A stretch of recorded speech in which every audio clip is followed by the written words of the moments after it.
Hi everyone, welcome to Nollywood Film Club. I'm Mr. C Yaps critic. Hope you're doing better than me. Maybe I've got something. I don't know what I have. I'm not gonna speculate just in case I bring it to fruition. Anyway, another interesting conversation today. I'm gonna keep this one brief. There is pushback in this one, and things do get a little spicy, but always respectable spicy. I say always. I think always respectable spicy on Nollywood Film Club. I don't think we've ever gotten out of order, but yes, kind of conversations I like having, different opinions, but yes, passionately made by a couple of sides. But this is an interesting one, and hope you enjoy Nollywood Film Club discussing Yahoo Plus. All right, welcome to Nollywood Film Club.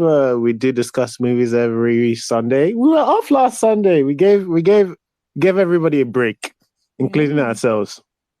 But we're back this Sunday. We are discussing. I mean, like if you're listening on the podcast, you actually got an episode last week. You lucky guys. But we will be discussing the good. We'll do the bad, and we'll do a summary. Maybe it's time for pushback if people want to disagree about things. All right. So we'll start with the things that we liked about Yahoo Plus. All right, Vanessa. What's something? Isn't it great to say my name first? Things I liked, the entirety of it. The runtime was great, and I know we usually say runtime when we don't like the film, but I actually like this film, and I like the runtime too. Um, it was no fuss, no muss. It went directly into telling the story that it wanted to tell. No unnecessary higgy haga to get to the point. They got to the point really quickly. We knew what it was about. The acting was really good. The babe who played Pino, I've seen her in a couple YouTube films, and the few occasions I've seen her, the films aren't great, but like I'm like she has something, and then I see her in this, and I'm like, yeah, that's the something that I saw that she had. Um, she was amazing as Pino, just her sitting down, and like how I know it's a very silly thing to be alike, but I don't think it's a silly thing. Languages are a big part of how we tell stories and part of what makes things feel authentic. And I have a really big issue with Nollywood actors who cannot speak pidgin. It really grates on my nerves. And even if you weren't raised around pidgin, as an actor, you would take the time to go and learn it. Because whether or not we acknowledge it as such, it is an actual language and a major means of communication in Nigeria. And to not even have the basic way of just saying a couple lines in pidgin without sounding like you're putting on an affectation really grinds my gears. But she didn't have this issue. Like none of what she was saying felt out of place for her. The Igbo was beautiful. I just love the fact that they peppered in their sentences with, the way normal Nigerians talk. None of that affectation of Queen's English and proper English. It was just you're speaking the way a regular Nigerian speaks, and it works because that's how we speak. Our languages are cinematic. And I think at some point, Nollywood actors need to take it upon themselves to learn at least one or two other Nigerian languages. Learn Igbo, learn Yoruba, even if you aren't. Learn Pidgin. It would help with the authenticity of the storytelling. Um, a lot of actors in this. What's her name? Yeah, so you said a I lot of think the what? girls. You Sorry, I cut off. think the girls were better actors in this. What's her name? Echelon. I like Echelon. I liked the babe, the Pinopino babe. I can't remember what her name is. Getting out of my head. Um, I was sold on their performances. The boys weren't bad. They weren't bad, but you could tell they weren't on the same level as the girls were, and that's okay. I liked the Dibia. What's that his name? He's a Nollywood boy, man. What's that his name? He has one funny Ken Eriks. Yeah, I liked Ken Eriks in this, and it's weird. I don't know if I've ever liked Ken Eriks. Maybe the last time I really liked Ken Eriks was in the uni Nigerian uni movie days when they were doing cultism and all the many things. Maybe that's the last time I liked Ken Eriks in something. But I really liked Ken Eriks in this as the Dibia, who turned out to be a medical doctor with his surgical care. He gave a pretty measured performance. No need, and I think that's what I really liked about this. There were no hysterics. No one was doing too much. Even in the moments where the girls were yelling and trying to run away, when Echelon was yelling and trying to run away for her life, or there were screams here and there, it didn't feel too much like someone was dialing it up to 100. It was just, it felt right in the moment. And I really like Ken Eric's performance in this. I genuinely enjoyed him in this. You could see that he's been doing this for a while and he can actually act. I really liked him in this. I liked the story as well. And I liked the fact that they knew the story that they wanted to tell and they told the story that they wanted to tell. No unnecessary twists and turns. Like the minute, and like I know there might have been like a bit of a reveal with Echelon and what's his face, the other guy, the one who dropped the glass cup. Oh, that's a good cup drop moment, unlike Mr. C's favorite film. Um, but Yeah. Oh, okay, this is not the spitting water one. This, it's very different. But I could tell from like the minute on the balcony when he said, "You they sing, you they act, you they rap."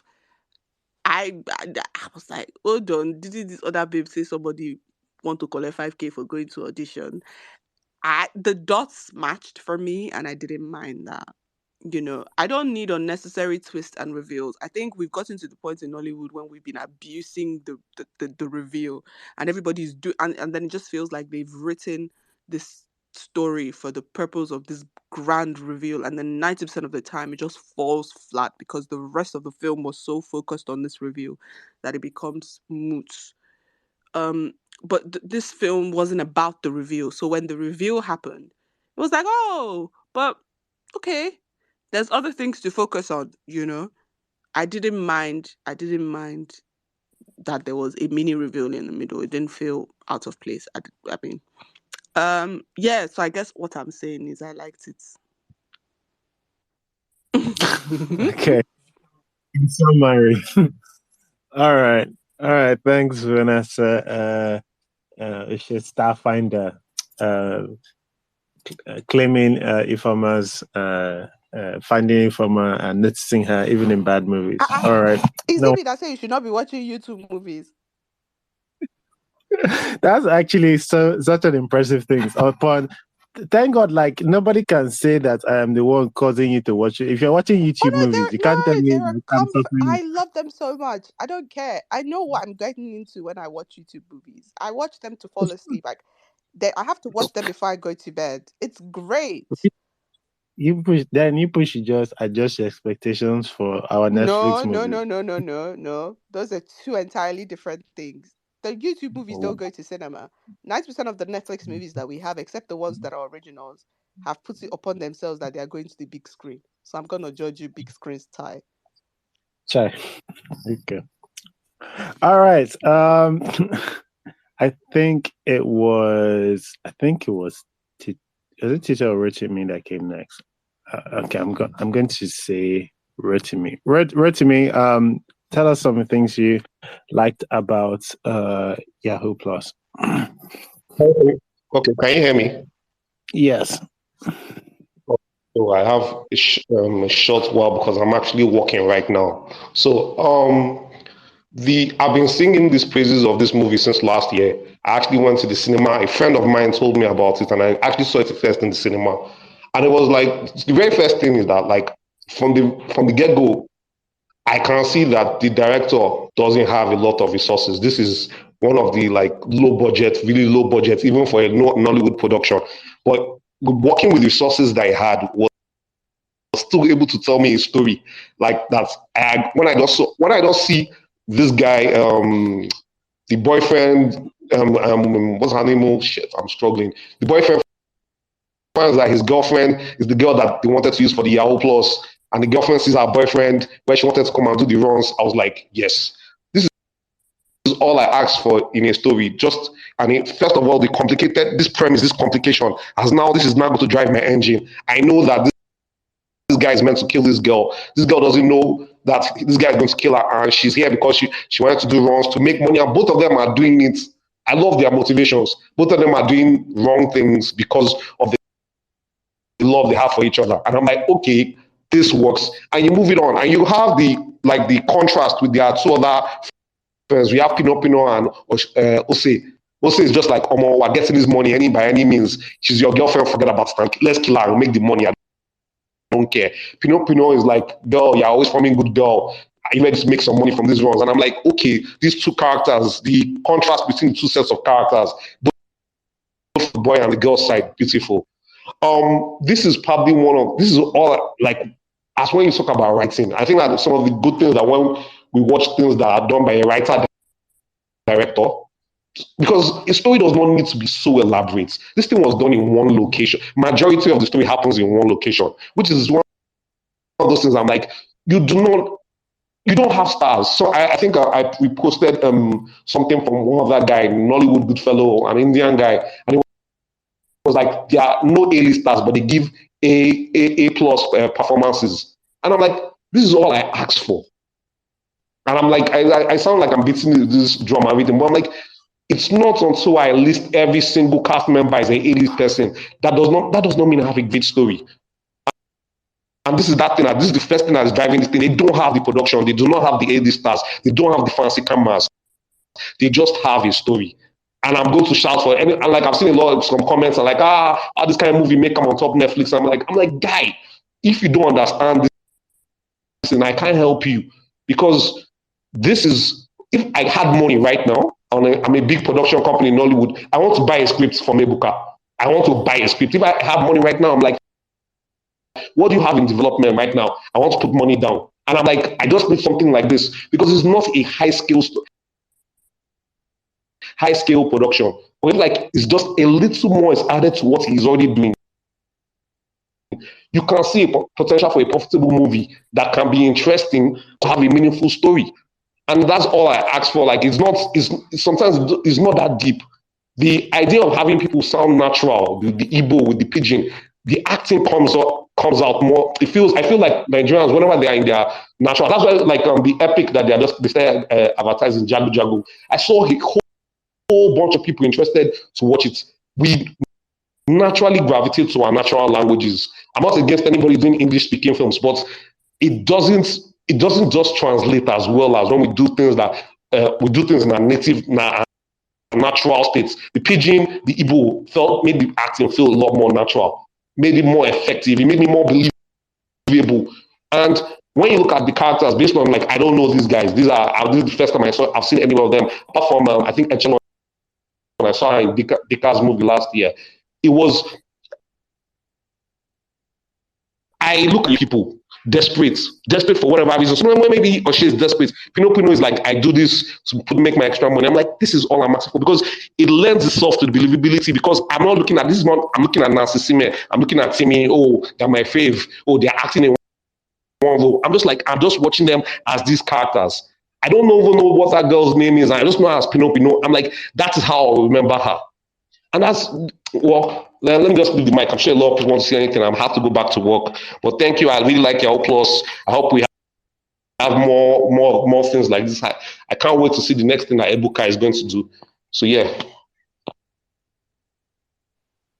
All right. Rotimi Clay enjoyed Yahoo Plus. Tito, please, can you tell us some of the things you liked about Yahoo Plus? Can you guys hear me, first of all? Loud and clear, sir. Oh, great. Rotimi, nice one. Vanessa, nice one. Like Rotimi, I saw this movie last year, opening day, in fact, July 1st, at the cinemas. And I haven't even seen it now that it's on Netflix. And 2022 ended, and it was my number one Nollywood film of 2022. I did a top 10 on my YouTube channel of all the films I reviewed. So what I liked, that's the question. Loved the film, and I echo everything that Rotimi and Vanessa have said. The language, speaking naturally, aside from the pidgin and the Igbo, it was really my first foray into like Igbo Nollywood, to be honest. I don't really mess with, Igbo Nollywood. I rarely see them. films that are largely in Igbo, but I think this was my first one and I loved it.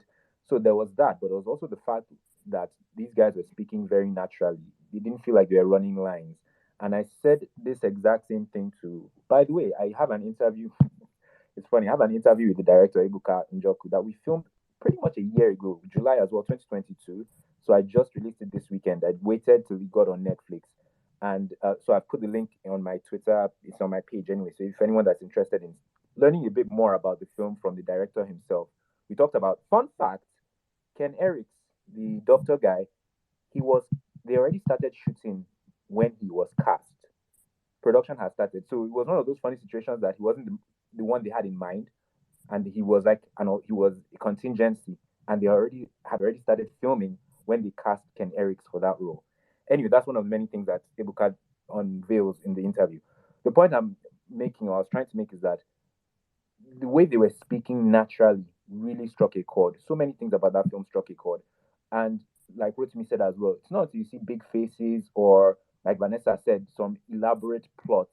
Things are just really simple. And I think it's from the point where, Abacha drops the cup in the living room when he sees his girlfriend as one of the people that they're going to sacrifice. That was when I sat up and I was like, okay, this film has my attention. There are just too many great things about this film. The low quality, even with the production quality looking tacky, camera quality looking, all that was there, but the the story was just so powerful.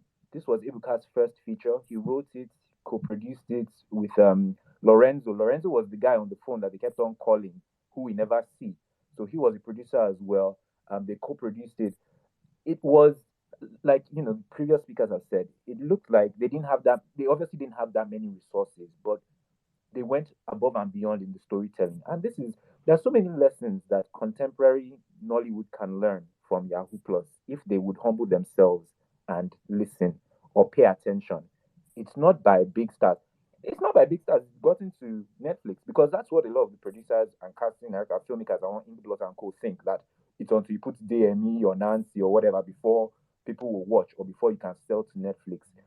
Anyway, the market is big enough for everybody, people that want to hear word and people that don't want to hear word. But I would like to see more films and more filmmakers like Ebuka Njoku, who are risk takers and people who are, willing to, because the audience members, we need to take a chance on those filmmakers. First of all, executive producers need to take a chance on those filmmakers by sponsoring those films. And it's just a group effort. And I hope the success, in air quotes, of Yahoo Plus will be resounding and will open up the minds of so many filmmakers. Ebuka is aware of this.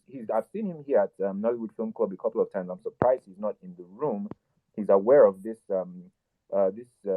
today's one and us examining his film because he replied my Insta stories earlier. Maybe he'll join later. So, in a nutshell, fantastic film. I can't start saying all the things I liked about the film. I think I'll just listen to what everyone else is saying. I've been in my DMs and on Instagram, even in the comment section of the Netflix Niger post, I've been defending this film, telling people that, look, it may not be your cup of tea, but you should be able to see it for what it is. And there's nothing in this life that everybody will like. There's people that love things and people that hate things. So my assignment with this Yahoo Plus from last year till now has been just to defend it and try and open people's eyes about it. So I'm going to do more listening than talking this evening. But I'm really glad that Yahoo Plus is being seen. It's now number one on Netflix, and I'm glad it's doing good things. Oh yes, Vanessa, I just got home from seeing Barbie with my sister. We will have that. Everybody, I guess maybe we'll. Anyway, that's a separate discussion. But that film was a lot. Yeah. So I think I'm done. I look forward to hearing other people's thoughts and opinions. And once again, my interview with the director of the film is on our YouTube channel, which is also linked on my Twitter page. You can check it out. It's quite insightful. And my review of the film itself, spoiler free from last year, somewhere on my channel. And what question, Mr. C? You mentioned your podcast. I think I've heard you mention it before. Where can we find your podcast? What's it called? Please maybe tweet it so I can just click on the link and find it and listen to it. Thank you, everyone. Look forward to hearing everyone else's opinions about Yahoo Plus. Peace. All right, thanks, Tito. The podcast is essentially Nollywood Film Club. It's just the recording of this space. You can find it on I think it's on all podcast platforms. So yeah, if you search for Nollywood Film Club on any podcast, you'll be able to find it there. But yeah, thanks, Tito. I think next we have, I think Chinweke.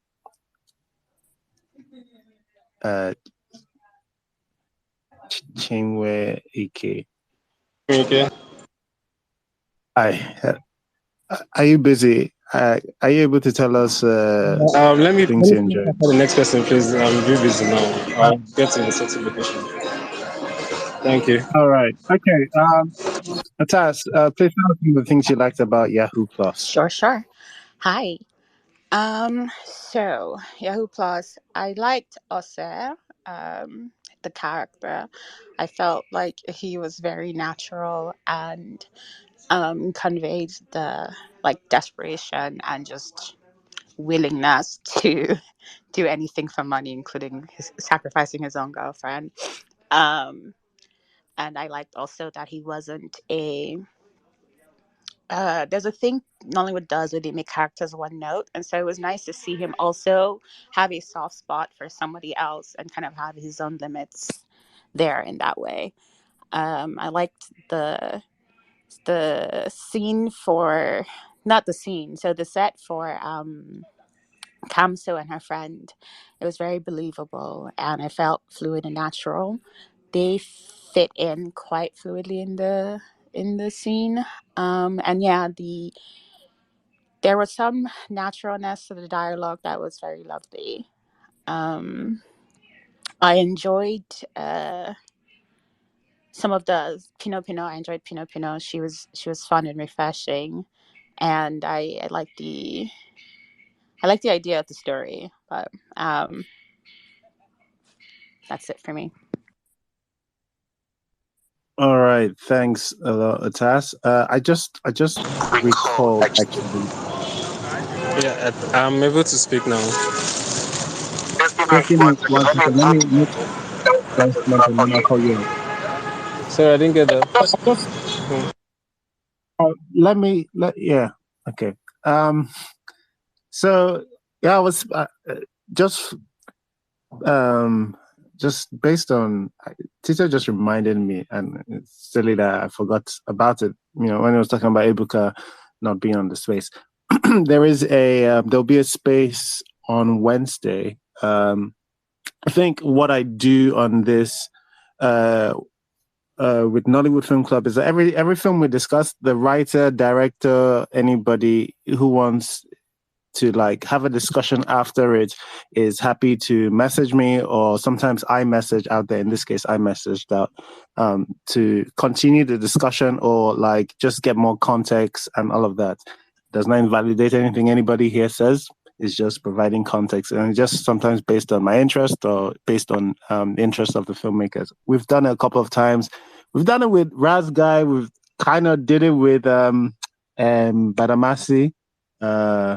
And maybe something else that's escaping my mind. But yeah, always interesting for anybody who wants to know. I'll drop the link in a bit. It's going to be on Wednesday. We'll speak with Ebuka. All right, Chinweke, if you want to say the things you liked about Yahoo Plus, please go ahead. Yeah, absolutely. Hi everyone. Good evening. So first and foremost, I loved everything about the movie. Like it's when you see films that are made out of passion, you can tell as a filmmaker. I think when you see anything that is made out of passion, you can tell as a human being. So that's what I really loved the most about the film. And then there's the things that work, like someone said something earlier about the language making it work, because I felt like the actors were able to bring the characters to life more so because of the language they were speaking in. Like it didn't have that Lekki accents kind of vibe. Like it felt so authentic. It felt Nigerian. Like you know somebody that speaks like that or like sounds like some of the characters. Like these are people you see and come across. And then there's like the technical aspects of it that is, despite the budget constraints, like the mise en scenes really allowed the steady tripod shots really allowed the characters to like flourish, because you notice that there were a lot of long takes. There were a lot of conversations that were just, the camera was just there, so it felt like it didn't even feel like a movie. It felt like you were just an observer watching someone's life, which I feel is like it's the core of, it's just pure storytelling. Like, it's just brilliant, it's lovely. I really, really love the film, and it does this thing so well that it's so, you don't even see the flaws. Like, it hides the flaws so well, because you're so immersed in the story, you don't even have time to think of anything else. And I think this is going to be like an instant cult classic. Like, it's, I can't run out of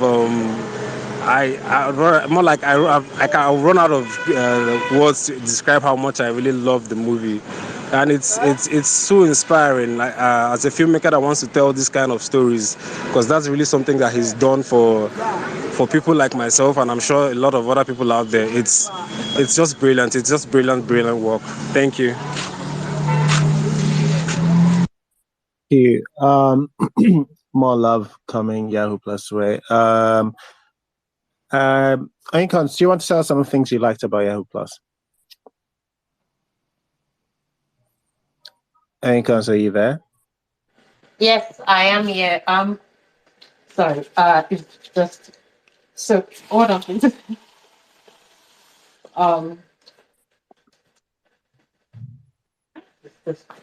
Yeah. So the thing I wanted to say about Yahoo Plus. So, I don't know what's the name of that movie where the girl was that I kept on talking about how the editing was so horrible. You're going to have to narrow it down. It's a horror movie that we watched. That was with the girl and the brothers. Oh, is it Blood Covenant? No, it's, you know what she's talking about. No, yes, thank you. Yeah, Oh, well, okay. thank you. See? So We've there's a got lot to of narrow movies it that I down. watch in this world. Yeah, like everybody already knows, I don't remember names of things. I try.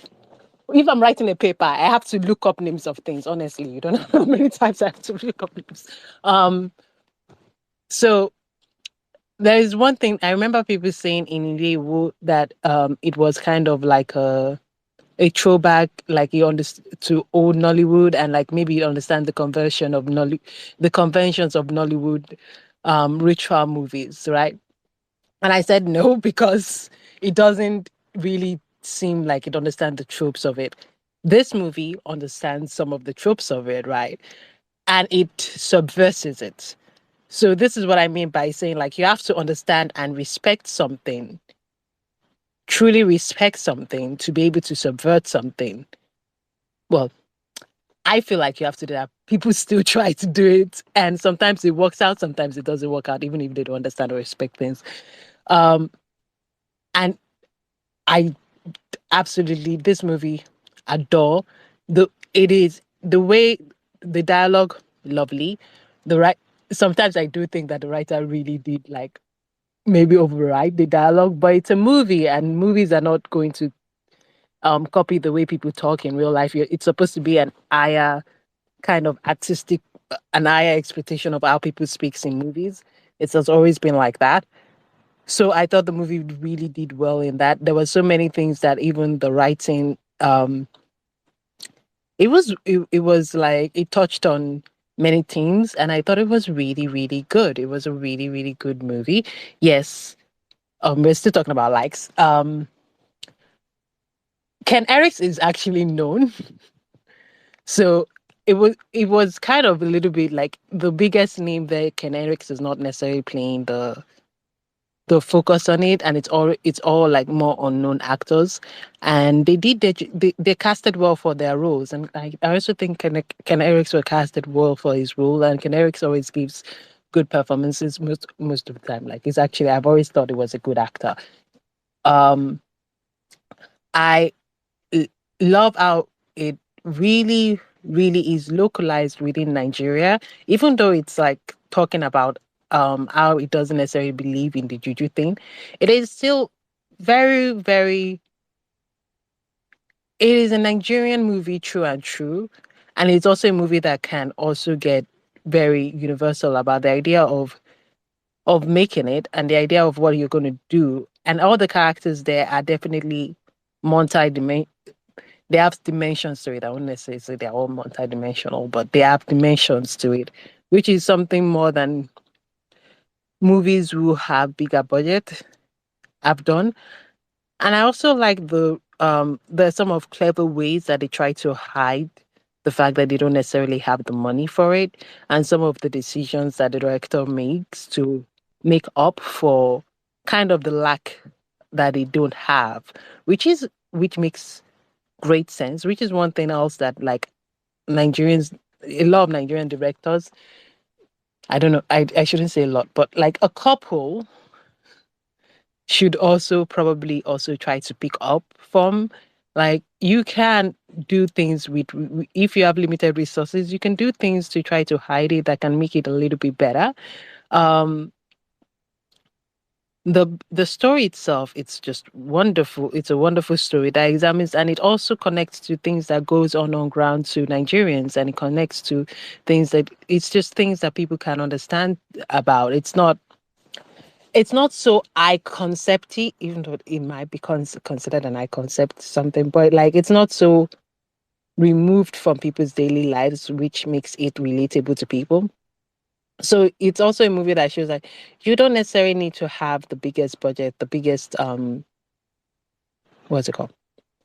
The most flashiest things, you just need to have a good story. And in that way too, it also connects to old Nollywood, where most of it, one of the things that I remember people used to say a lot about Nollywood is like, yes, we don't have the production to hide our awful stories, or to razzmatazz people to watch the movie and people were like, oh wow. And T minus 3 seconds, like people will have forgotten the story of it, right?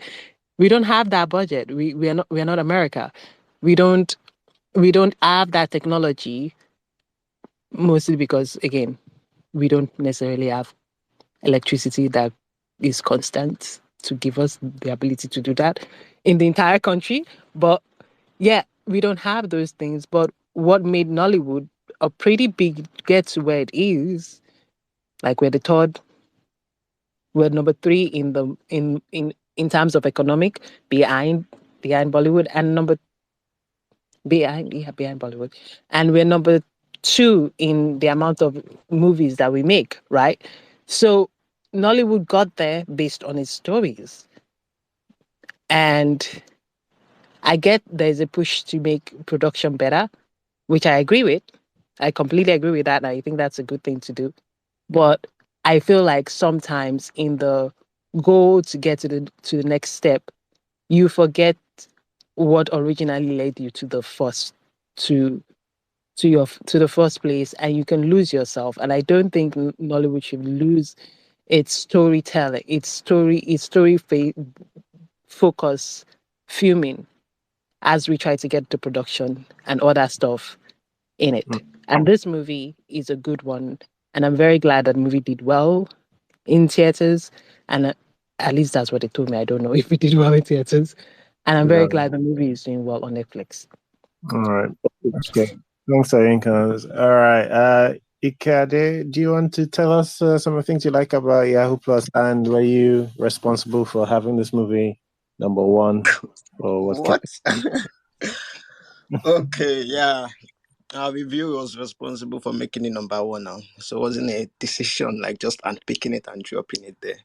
Yeah, so what did I like? What did I enjoy? I guess they've everything has been said, right, so far. Most of the things I would have mentioned. And so I would just like to highlight and celebrate the journey. That's also a positive thing. Going from festivals to cinemas and now available to stream. And I think this is the start of something, right? And it's worth celebrating as much as we celebrate uh, our indie films that go to festivals abroad, right? This is even much more on a possibly on a lower scale than those ones. And we all know how difficult it is to get your film a distribution deal in Nigeria for a non-mainstream filmmaker. And the Yahoo Plus's journey has been like so awesome. And yeah, and from Nigeria, even not even it didn't even go abroad, right? Just Nigerian festivals, Enugu, Lagos, and some other places. in the East, which I don't remember. And this is the stuff of dreams, honestly, for an indie filmmaker, now licensed by Netflix, and number one after one day, right, without any star attached of any kind. Maybe the title was intriguing for many, like, oh, Yahoo Plus, who has made a film title, possibly, but then it is still a great run for the filmmaker. And yeah, so positives, the story, honestly, that's the first thing. Straight to the point, nothing large or fancy, very small scaled. Again, story ahead of more money. I would, both can exist. Why not? Saying, oh, story ahead of money doesn't mean, oh, we don't actually need money in the industry. But then, right, if we have to pick one, if we have to um show preference or something, I don't know, just more focus on the story, the development, how you want to develop and write it, right? And I did Ebuka Njoku, in his story, he went on a break from Nollywood for a while, worked in a, I don't know, yeah, this is from an interview, so it's not, so he worked like in a bar and all of that, and he had these stories from people, he got these stories from people who visited the bar, right? And all of this experience inspired him to make a return to Nollywood. And yeah, this is his first film, it's long length film as a director, and he wrote the film. And I think that something, Ibuka would have loved more money, but then I think they still got Yahoo Plus made despite the resources that they had. And I just hope it inspires some more people. And there's almost like a clear path or like a formula self that in the sense of its journey that other indie filmmakers can follow. Nigerian festivals be convincing enough about what you want to sell and how you want to sell it, get the distribution deal, right, to in cinemas if you get one, and then Netflix along down the line, if that's what you want to follow. I think that's a way to start, and I think that's a formula that others can also borrow and learn from. Yeah, and also the acting, nothing too fancy, just natural. There's this naturalness to what they do. It's really grounded, right? It's so look, yeah, that I can imagine this happening. There are many films it seems like, oh, this is this is too far away from me, I can't. Doesn't, not every film has to be relatable, but most of the other films that we see, right, the image like, oh my god, when you see it on TV, of course, it should be something like tinsel and all of that. It should be magical, but then it still feels like, oh, this is a fantasy, despite just being a normal drama in maybe Lekki or something. You feel like, oh, this is fantasy. This is not. But then this one feels like, okay, I'm right there with them and I'm feeling this, and this is also an important topic. And yeah, I think I'll just stop there for now. And yeah, and also I agree with a lot of things that the other speakers said before, and I just don't want to repeat what they've praised about the film. Yeah, well done to Mr. Ebuka Njoku. I really enjoyed the film. All right. Okay. More praise coming. Just if you do want to send in your comments and you don't want to request to speak, you can just comment underneath the space and we'll read it out. Echena, please tell us some of the things you liked about Yahoo Plus. Hello? Echena, are you there? Okay, yeah. Thanks a lot. Yeah, I'm really thrilled to hear everybody responding so positively to it because, a lot of the comments I've seen on social media have really actually upset me a little bit. I'm not surprised that it's not going to be everybody's cup of tea because of the low production values. But at the same time, I am a bit surprised that people just really don't see the potential that it shows. And not even the potential, what it actually did successfully. But so many people have already said so many other things about it, so I'll try to keep my comments brief. I think what I appreciate about the movie more than anything was that it did something that I think is very important for any cinematic storyteller to do, and which I so rarely see in Nollywood, and that is to keep a unity of tone, to create a mood in the movie and stick to it throughout the entire movie without diversions. So, when you look at the average Nollywood movie, I guess I'll contrast it with Elevator Baby, for example. Now, Elevator Baby, I know Mr. and Mrs. C liked that movie, and I didn't, because while I felt it had a good concept and it had something good going, every time the tension builds up, they would completely subvert the tension by bringing in Brother Shaggy to do some very overlong and, in my mind, not particularly funny comedic hijinks. And you get that a lot in Nigerian movies. Either it's throwing in unnecessary comedy or ruining the mood by throwing in some Afrobeats tune that doesn't really gel with the mood that they're creating. And that movie didn't do any of those things. So I really feel that it really stuck to the story. It created a story that it wanted to tell, understood how it wanted to do it, and the narrative is not flabby.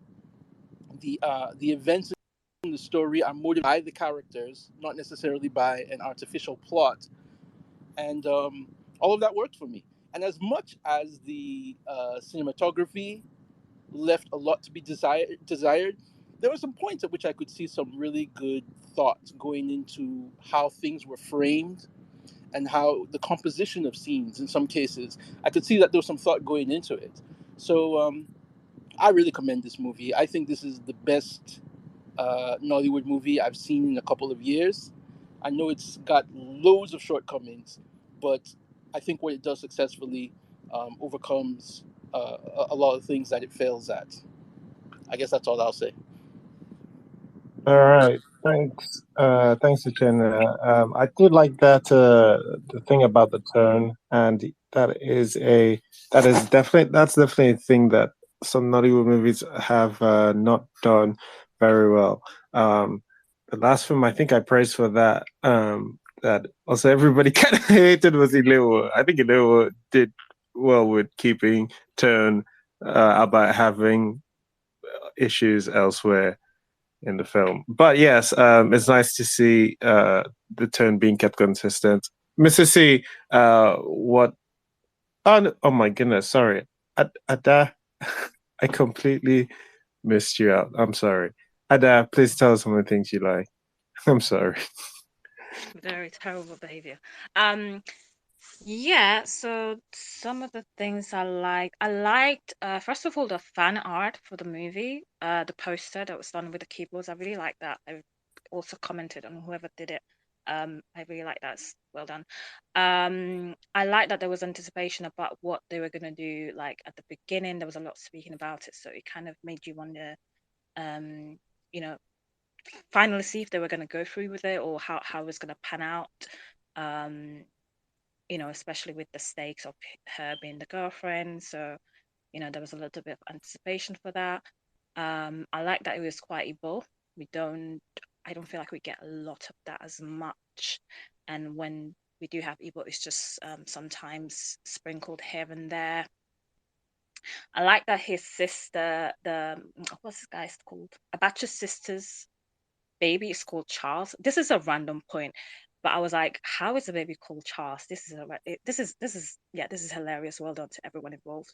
Why are you naming your little child Charles? And just because of that, I think that was well done to them. 10/10. That's all. I'm joking. I also liked that it tackled the concept of Yahoo from like a different angle, and it wasn't kind of like the stereotypical boys from I don't know, poor background, and then meet one guy, and then they do ritual, then they blow, and then something happens, and then I don't know, the typical storyline that we would get for Yahoo. It's still kind of along those lines, but it is confronted from another angle, so we don't have to, I guess, keep revisiting that same storyline about it. I like that they were some attempts at some cool shots. Like for example, when the doctor was shot behind like the Jesus picture or portrait, I could see the attempt at some like kind of cool shots. There was there's a lot of shots that was so long and shot in one scene. So yeah, kudos on them for keeping that up going for like the length of the scene. And I like the actress playing the girlfriend. I forgot her name. The girl that was doing it for Abacha. I liked her acting. And in comparison to other Nollywood movies, I liked that it wasn't weird or random.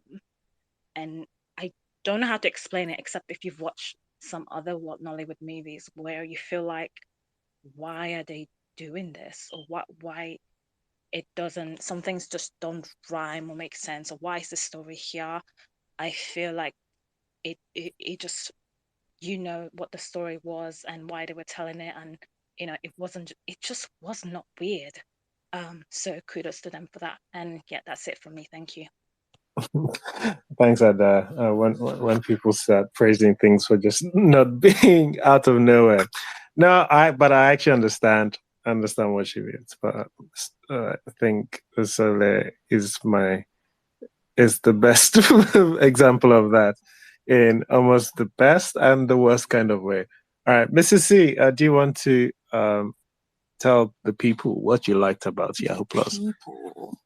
Okay, so I did like Yahoo Plus, and I feel like on one hand I was kind of primed to like it, but that could also backfire because, expectations, exactly. But I think all the talk of, the technical stuff helped me temper my expectations in that regard. So for starters, I want to say that because I was just looking at stuff again and looking at the old poster. But the people in here, the actors, the characters, they look like real people. Like they look like people, and they look like people in those scenarios that they're in, if that makes sense. Because sometimes we end up with people going about their everyday life in bridal makeup, right? In Owambe makeup, the heels, the bone straight, right? Someone that shouldn't be able to afford a bone straight is walking around in a bone straight, and it's like they just looked like normal, real people. Or say looked like the stereotype you would have of like even if not necessarily a Yahoo boy, like a young boy on campus that's trying to be hip, right? Abacha had that kind of look as well. They looked like I could see them on the streets. Pino, the baddie that's not blown, right? So she's not in a bone straight, but she has her cute braids going, and the what's her name again? Echelon. Yeah, Echelon had her, her puff, whatever, right? But they looked like normal people. The house they were in that impressed Echelon and Pino, it wasn't, you could see how that house would be impressive to them, right? But it's not a bling Lagosian's fancy house. But these girls are poor. So that house is impressive to them. So like those things seemed like they worked and they tied. I think people have mentioned how there were no twists out of nowhere, right? That it flowed, it made sense, it worked. He's going to auditions, and this one has been giving money to her silly boyfriend for auditions. Of course, he's the one that's there, right? Because when they're like, oh, the girls they've arranged for tonight, one is not coming. It's like, that's such a strong reaction to it. I'm like, why are you so stressed about like one of your babes ain't coming? Oh yeah, it's true. They want to use them for Yahoo, right? There's a whole plan. That's why he's stressed that she's not showing. The second girl's not showing up, right? That's why it's important for them to find a second. So that that worked. There was this attempt at this shot they tried to do when she was trying to call up her roster and try and get another girl to substitute, where they panned and they were like doing a panning around, and it comes back to her again, and it's like a time has passed, right? She's been at this for a while. I liked that, but I liked the thought behind that. What else did I like? I liked there was some. Oh yeah. So the character of Ose, we were talking about it. I didn't say your point because we were talking about it. But like the character of Ose, I think that was the execution of a bad person, but like a bad person with dimensions, right? Like this is some guy that is desperate to blow and is willing to do whatever it takes to blow. Is criticizing his guy for not being willing to sacrifice his babe, right? For putting sentiments ahead of blowing when it comes to his babe. but he was doing the same thing, putting his sentiments ahead of what needed to be done when it came to his guy. But obviously, it's the misogyny in that he thinks his relationship with his guy is more valid than his guy's relationship with a girlfriend, because bros before hoes, girls are hoes. There's going to be pretty girls everywhere. But like, there's a dimensionality to that character. Like, he's willing to do Yahoo, right? He's willing to sacrifice babes for Yahoo. Like, these are just Ron's girls. Who cares? Okay, this one is not just a Ron's girl. This is your babe. But who cares? There's pretty girls outside, right? Let's do this. And he's rolling with the punches when they tell him, oh, we're not actually doing ritual for you to blow. Like, we're selling organs. He's like, oh, no shit, yeah? And like, he wants to know how, like, he's moving on to the next thing. But this hammer must hammer. He's going with it. But he's negotiating his friend's family's life. Even when he has to make the choice to kill the friend, he's like, can you promise his family will be safe? And when the guy's like, fuck off, he's like, all right, kill us all. So like, even when he's doing bad shit, there's dimensions, right? He's not a good person. We're willing to show him as not a good person. But he's a bad person who does have that, love for his friend, even when, it gets somehow. I think it comes across better in Ose than it comes across in Abacha, but, I thought they did a good job with making that Ose's character like that. I also liked that, this other babe died. I can't remember her character name. It starts with a K. Kamso. Kamso. I was going to say it's a nice name as well, Kamso. I like that Kamso died because, honestly, when they killed Pino like that, and it looked like when there was still a chance for Kamso to escape, I'm like, all right, sure, I get that someone has to die. And like earlier on, I thought they were setting Kamso up to be like a final girl. You get what I mean? Like, oh, we're going to get a final girl. But when Pino died just like that, I was like, oh, have we made the Ashawo expendable? But Kamso dies too. I'm like, okay, cool. Like, not like I did want her to die, but I'm like, you know what? I feel better somewhat about not just, okay, it's fine for the Ron's girl to die, but like this one who was doing it for the first time, and the final girl who is more pure and stuff. Yeah. So I like that we didn't go in that direction. I liked the casualness of this guy, Ken Eric's character as well. Like, this was Tuesday for him, right? And it came across like that in his behavior. Like, he's casually cutting open and giving talks about HK and stuff like that. This is Tuesday. This is not, there's no nerves. There's no shaky hands about cutting into somebody and taking their organs and blah, blah. It's just used to it. This is normal. This is everyday business. So I like that as well. Yeah, so there's quite a number of things I liked about Yahoo Plus, actually. I just realized I've been rambling for a while. So I will pass you back to Ekene. All right. So Miss C has finished using all the time. But let me just touch on a couple of things that I liked. All right. First thing is just to touch on some of I like the way both the girls and the boys they sort of mirror each other's sort of like both like everybody's trying to make money. Both of them are trying to make money. In fact, boyfriend and the girlfriend or people who are seeing each other trying to make money for each other, really. And the other people are trying to make money because they want to climb the ladder generally. And I like when their paths literally clash. And I love how again, Asa is trying to differentiate. Oh no, this is not. That one is that one is not actually love.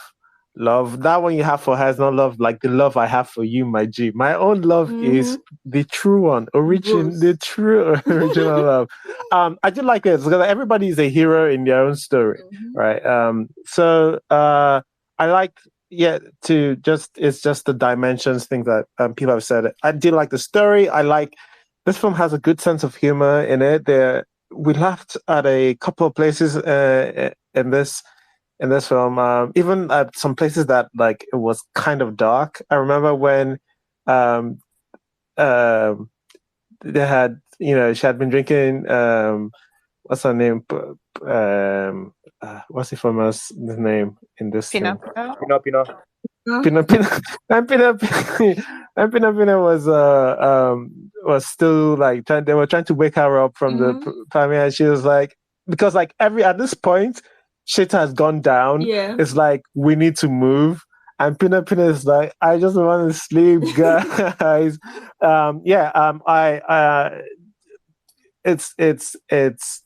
It had moments like that throughout, even though that one is in the midst of dark stuff happening, but even had just really good, just a good sense of humor. It seems I'm not that versed in this world, but I haven't done sex work. Is what I'm saying, I guess. But it seems decently researched in a lot of places. That I certainly more researched than I am, and I appreciate that. Pino, I thought, like, I agree with Vanessa, like the girls really did really well in this. I'm becoming an Echelon fan, like huge fan, like maybe simp, but we'll get to that. She's going to be one of those people that is not going to be able to do wrong in my eyes, and I can see it. I can see it coming. A queen with talent. Yeah, a queen with talent. Oh, yeah, that's what the simp is. I liked. This is really weird. I liked the gun sound effect. It didn't feel too Hollywood. It had this dull thought that felt appropriate for the film it was telling. There's just some scenes in here that you wouldn't see in any of the Hollywood, the Nollywood Hollywood combinations. Like I'm trying to remember when I remember when Echelon's character is just chewing raw coffee because she doesn't want to sleep.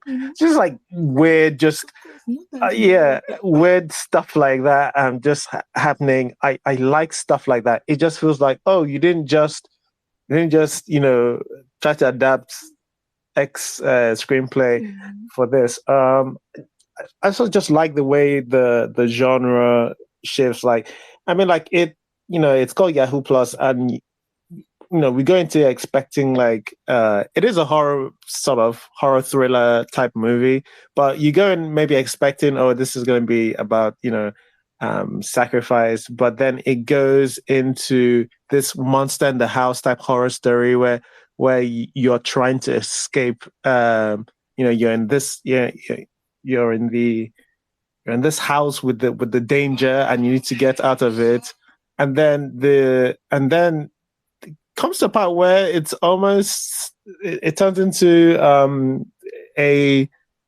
wouldn't call it philosophical, but like there is a conversation about other sides of the Yahoo Plus. I did like that, and I like that doesn't take a huge part of the film. It just it still has a story it wants to tell, but here's our kind of PSA. From the kind of PSA part of it. What else? Yeah, the characters I think we've all spoken about, but yes, I think this is a good example of how you write for the budget you have. You don't have that many characters, you don't have that many locations, but you can still write a story that is interesting and engaging. So I enjoyed this. All right, so that said, let's go into the things that we did not like for Yahoo Plus. All right, Vanessa, do you want to kick us off? I imagine nobody's going to talk about the production. Well, that's not our feed. That's not our feed. You should have looked for people that used to pay attention to production. I'm not the one. So yeah, you can't shame me. Honestly, I know it's not the best production quality, but I know this is the bad, but I kind of like that about it. I kind of like that about it. It just felt very reminiscent of like old Nollywood. Like I liked it. Sorry. Okay, what didn't I like about this? as much as I liked Ose, the character, and Abacha, the character, objectively, their acting wasn't as good when put in the same, you know, line of presence of the girls of Pino and Kamso. It was very obvious who were the better actors. Like even when they were in scenes by themselves, just I don't know. It wasn't bad, but it wasn't good either. But aside from that, honestly, there's not a lot that I hated in this. It was a very easy watch. I liked it a lot. I don't know. I didn't like. I guess people who have like things on the technical will have things to not like, but me, no, not really. Okay, I think that's an interesting angle because I remember when we did our King of Thieves, one of the things that I said I found charming was the special effects, the CG in King of Thieves. I was like, yeah, I think it suits with the feel that King of Thieves was going for. And I think yeah, like I still think there's a kind of bad. It could have been bad that I wouldn't have liked. It just was the right type of bad, whatever that means. But yes, okay, I understand how the low budget can be reminiscent of old Nollywood. But I think if Ebuka had the money and the budget, I think he Then we would he'd judge do it it on. We would differently. then judge it on what he gave us if he had the money and the budget. True. Okay. All right. Um, I think it is. It's, I'm gonna go with Otas. oh, okay. It's actually Chinweke and Tito before me. Okay. Thank you. And Tito, I think was Tito said before he me. just wants to Oh, listen. okay then. Tito, do you want to say? No, I have something to say, but I think Rotimi was before me. Well, Rotimi isn't on Okay. here, so. Yeah, rating is not on. Okay. What I didn't like, I remember at the time, when Kenrick's character is popped, in front of the portrait of like Jesus on the cross. I was turned off by that because I'm a man of faith. And I maybe you guys know the symbolism behind it. Maybe you can share it with me, but I wasn't too pleased with that, and I actually forgot about it over the months until I saw the trailer recently. I was like, oh yeah, I remember seeing that, and I remember not liking it when I watched the film. I never got around to asking Ebuka, the director, what the symbolism was behind that. So there was that. The other things, I mean, the production, well, he did explain the issues with the cameras. They got the camera they shot with was faulty, hence some of the imagery that we saw in the movie. So he did explain one or two things in the interview I had with him. I'm trying to remember the things I specifically didn't like that were inexcusable, because there are certain things that, I mean, at the end of the day, it was a situation of a filmmaker working with what he had in Enugu, and a first-time filmmaker. So you don't want to be too harsh on the guy. But yeah, that I think is just that killing Kenrick's character, whose name for some reason I can't remember right now. Right in front of, like, he falls and I think there's blood splattered on the portrait of Jesus on the cross, and yeah, it was memorable, but I didn't see the need for it, and that's what turned me off. That's what I didn't like. There's one or two more things, but they're not coming to me now, so I guess I have to just pass and move on to the next, or pass the mic to the next person. Thanks, guys. All right, thanks, Tito. Has he gone? Okay, I think he has gone. So Taz is actually All right. Guess I'm up. The things I don't like is unfortunately a long list. The writing, I found it very bad. It has somewhat of a good story, and I hate to say you can see the intention, but you can see the intention. But I found it very, very, very predictable. I knew Kamsa would be the second girl for Pinot almost as soon as she appears. From the moment Pinot starts looking for a second girl, and the whole dialogue about Kamsa being a good girl and all of that fun stuff, very much leading. Obviously, we knew they were going to die because her former co-worker already had a bad dream. And as soon as Abacha and Use start discussing the ritual and the two girls, like for me, it was very obvious. Um, it relies very, very heavily on telling, excessively so. And I'm usually not someone who cares very much when a movie is telling, but all this movie does is tell and not show very much. The acting was mostly bad. Also felt believable and natural. However, because most of the movie relies on those four characters, and 2 out of 4 people are bad actors, or at least bad actors in this movie, it's very hard to watch. When Pinot is gone very early on, it then has 2 not great actors carrying the scene most of the time, with just one other person sort of breaking it up. So that was hard for me. Kamso and her boyfriend have no chemistry. At no point do I ever really believe they're even angry at each other. There's a scene where he's apologizing and supposed to be emotional, and it just fell flat. He's telling her sorry, and I don't believe he's sorry. I also can't believe this was a thriller. It just felt like a movie of things happening, like a day in the life. None of them clearly were particularly enthused about escaping from that house, and it took their switch time with almost each escape. By the third almost escape, I was really over it. It's an hour and a half movie, and they feel like escaping like 4 times, and it's just always dumb. Like, there's never any real urgency at any point in this movie to actually escape. She hits this person over the head in the kitchen, and she just sits there talking to him for like 10 minutes. He was about to kill her.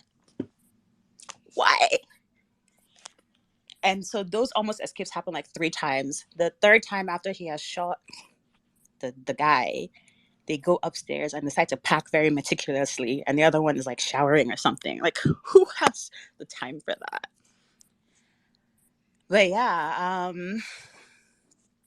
the blood was really bad. It was light. I feel like that could have been done a lot better regardless of budget. I don't know. The film and all the motivations didn't really add up for me all the way. And this is even outside any production, sound, any other issues.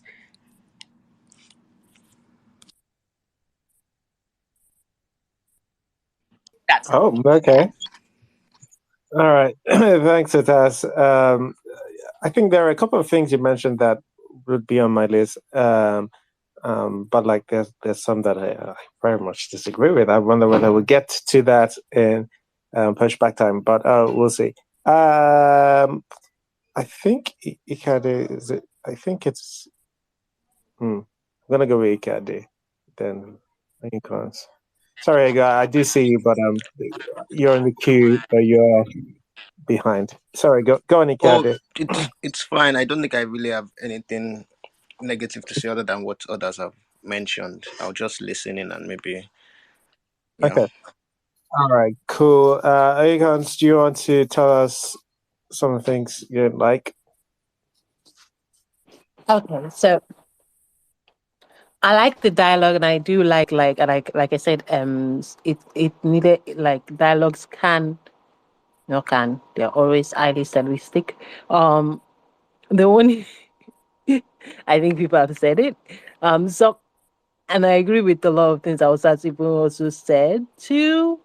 Um, yeah, the 2 men, and especially the one that survived, Abacha, right? Um, they're not they're not necessarily giving their A game, right? This movie really relies on on the dialogue and the writing and the writing. Um, so that was a little bit of issue because it sometimes seems like they're just believing. Also, indeed, Kamsi and did not. It's not as chemistry, but I don't know whether that's an issue with the acting and they don't have enough time to familiarize with the acting because this is a low budget movie. So that's kind of the thing. Maybe they didn't reshoot because it's a low budget movie, so they don't have time to be spending on that. Um So I think indeed money also putting constraints on this, because by the time we see anything in films, sometimes that's like the 20th shot, and that costs money. Costs to stay on sets costs money. Um, what are the things? Yes, I don't also like the cross shooting with it. It's not. It's a good shot. It's a planned shot. You can see it, but the symbolism there. What are you trying to say? Is he a god or something? What is the something to be said there? Um, yeah, some I like I said, the acting sometimes faults the delivery of the dialogue.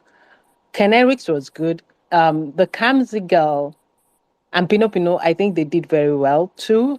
But yeah, there was not the sense of urgency. And there's a way to do it that it's still to do that 10 minutes of talking and still have that sense of urgency. Or it's acting. It's acting that like just sort of like why are they at the end? Why is she showering? What is this? There should have been some sort of writing excuse to excuse that. There should have been some sort of writing to excuse some things. I feel like the writer did not fill in some of those excuses that are necessary for the audience members to accept it. So that one is more of a writing issue. There's a acting issue of delivering the lines, and there's sometimes mixed writing issues where they didn't give enough excuse. If I don't want to necessarily talk about production, but it's already there. We already know that. But yeah, the production is lacking. But we already know that. Um, what else? Yes, I also feel like the writing didn't have enough. This is what I would like, but didn't have enough like compassion for Pino Pino. You get, even though like it's definitely saying what Pino Pino like wants, but there's not enough compassion for her. It's kind of like anyhow, kind of, where we get some compassion for the remaining characters, and like they get all of the other characters except for the guy that doesn't show up, but we don't know. Even he gets some sort of backstory. Pino Pino kind of doesn't that much, and she does feel like a it feels like it does feel like, oh, she's in charge of runs girls in, she's less of an item, she's less giving a pedestal or even not giving that much. The one that is killing people up and down for money is okay. It's giving more of humanity than necessarily Pino Pino. And all she's doing is sleeping. That's another, sleeping with men or sleeping with people. I don't know. Sex work, we often think of it as heterosexual things, but it's actually quite mixed than that. Um, yeah, those are some of kind of like the issues with it. But it's Okay. still it's still a good movie. It's still enjoyable, but like yeah, uh, like Eh, some of those dialogues were beautifully written, bad. but the It's just a delivery, fact. Well, yeah, it's fine. Like this is the part where you're supposed to say things you don't like. That's fine. You will do a summary, and it seems like you generally enjoyed it anyway. You can say that in a bit. All right. So people have put some. Ikadia has provided some context for the savior sort of thing. Generics was the savior that was going to take them out of penury. I don't know that Yeah. word. That frame of blood splashing the picture of Calvary was insane. It's like, I guess, a blood Jesus kind of thing. Anyway, all right. Next on the list should be. I'm gonna go with Ada. Ada. What were the stuff of Yahoo Plus you do not like? Ada, are you there? All right, Ada, if Ada's not there, Uchenna, do you want to say some of the things you didn't like? Can people hear me? Let me just Yeah, okay. double check. Sorry, I'm here. I'm here. Okay. I can go and then if that's okay. Like what? Oh yeah, definitely. Yeah, obviously I am not going to say anything about production. There's a lot of stuff to say there, but People hear me. do you, do you hear me? Yes. I hear Hello? you. Oh yeah, definitely. Yeah, obviously. Hello? We can. We can hear you. People hear me. Okay, yeah, so do you hear me? Yes. I hear you. Okay, I have a weird thing going on where I can't hear you on the phone. I can hear you on the desktop, but I can't speak on the desktop, so I'm speaking on the We can phone. I'm hear listening. you. All right, great. Okay, yeah. So the main the issues I had probably were with this on scene. I felt it looked too much like a stage play, and obviously we know that they had very little budget to work with, but I still think that a more work could have been done to make it look like a movie, unless we're to believe that everything was shot in one take, which I don't think it was. They could have moved the camera a couple of times. Like, I think there's only one close up in the entire movie. And that lack of close ups or even medium shots, I think it makes it harder to develop a real emotional engagement with the characters. So just like when Oyikon said that there was a lack of chemistry between Abacha and Kamso, and that there's a lack of urgency in a lot of things, I don't think that's necessarily in the writing. I think it has to do with the fact that you can't see the characters' faces clearly. So that sort of lessens the emotional engagement that you can develop with them. So I really wish that they had given us some more close-up shots and the like. Um, Also, a few lost opportunities. I felt, things like the when he dropped the glass. We could have gotten a close-up of that. I mean, it was a huge wide shot, and it was so distant that you don't really feel the impact of it. Or the scene where they're doing the surgery, I would have liked to have gotten closer to that. I mean, I would have even recommended that they get some cow entrails and stuff to give us a bit more graphic look at the organ transplant stuff. But if they couldn't do that, they still should have brought the camera a little bit closer. So other than that, I did like the long takes. The long takes were good. The other thing I would say is I didn't like the title. The title of the movie. It's first of all, it's not internet friendly, and in this era, you do have to think about those things. How can your movie be found? Even if you try searching for it on Twitter, it's hard to find that because people are talking about Yahoo, the company, Yahoo, the email, and then the like. And I think they should have explained a little bit what Yahoo Plus really is. Like, there's this assumption that the audience knows because many people in Nigeria know what it is. Many people in Nigeria don't know what it is. But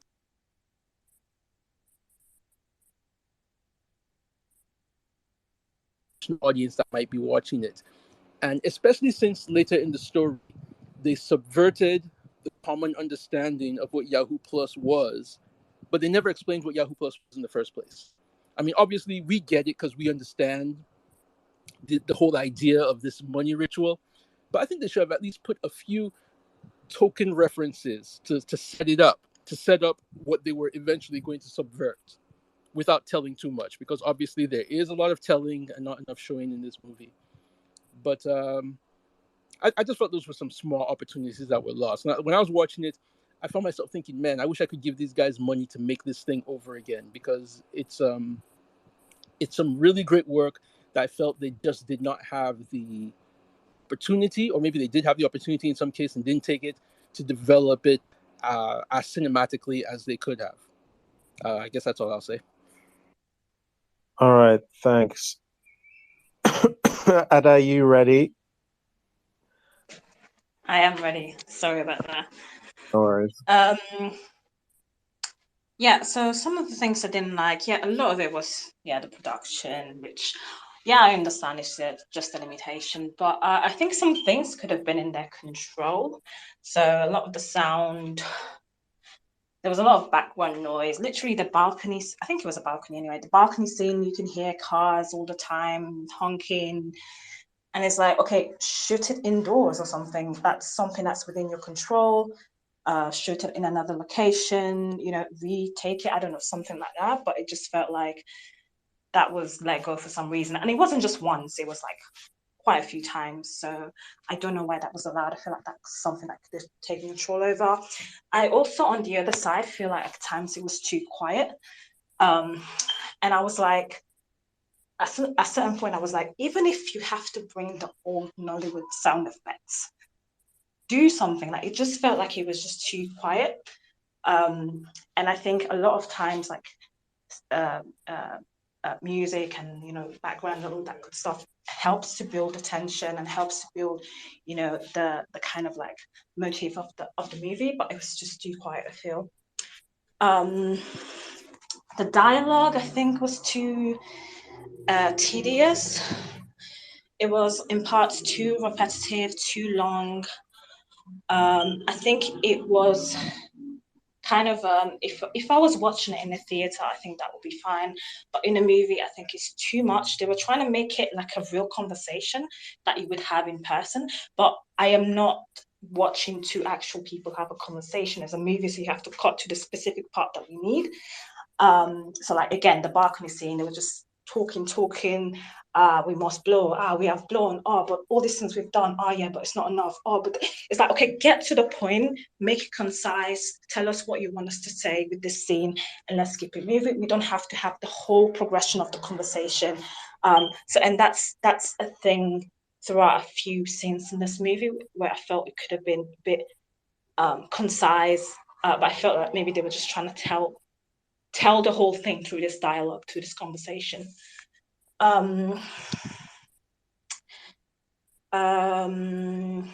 Yeah, some of the things which I don't know if it's lack of detail or lack of resources, but the organs had no blood.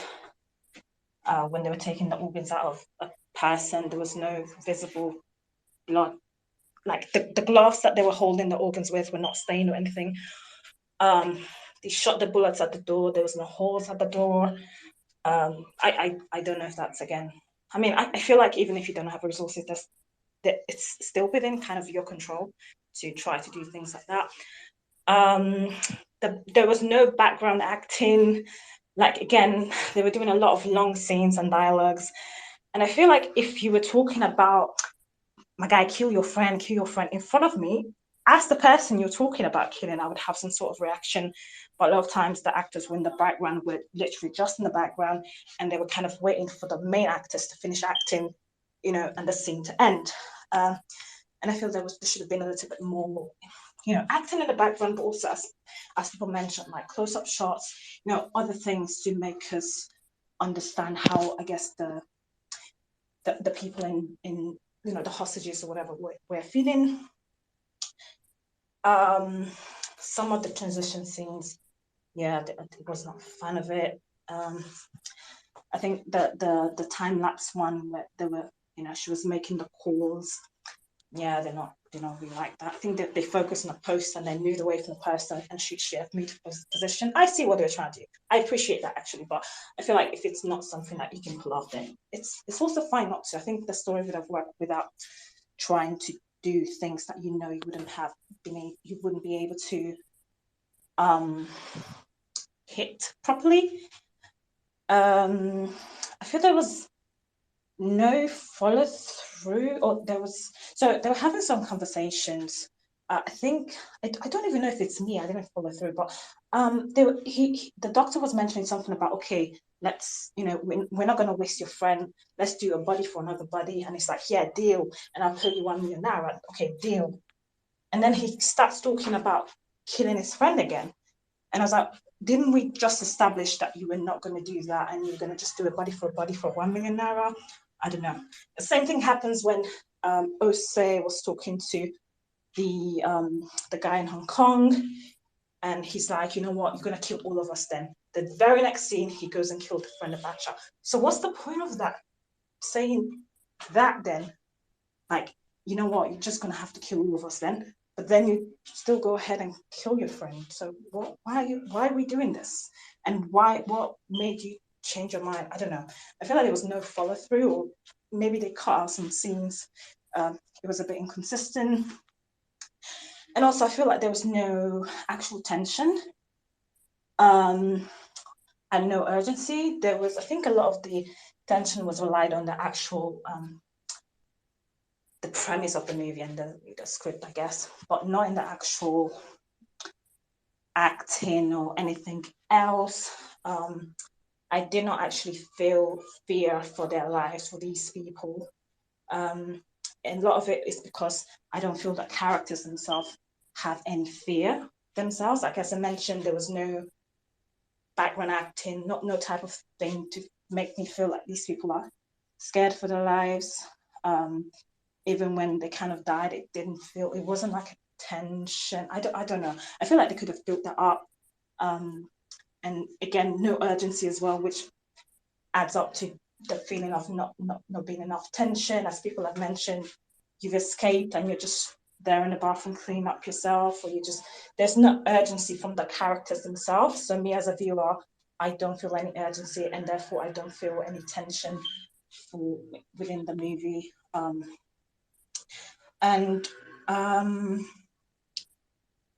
Yeah, I think that's it for me. Thank you. All right. Thanks for that. This, I know we're not Pushback, but just real quick, when he spoke on the phone, he established with Mansa that Mansa would not kill his family, and that was the reason why he was because Mansa asked him to kill the people, his friend and the babe, and he was like he was negotiating for the external family's life, and so when he got that confirmation that he could do that, he went on to do the deed. All right. I think it's Ego. You've been waiting a while. Ego, I don't know if you want to say things you liked, things you don't like. Feel free. Yeah, I think a lot of people already said the things I liked, so I'm just going to go straight into the stuff I didn't like. So, Okay.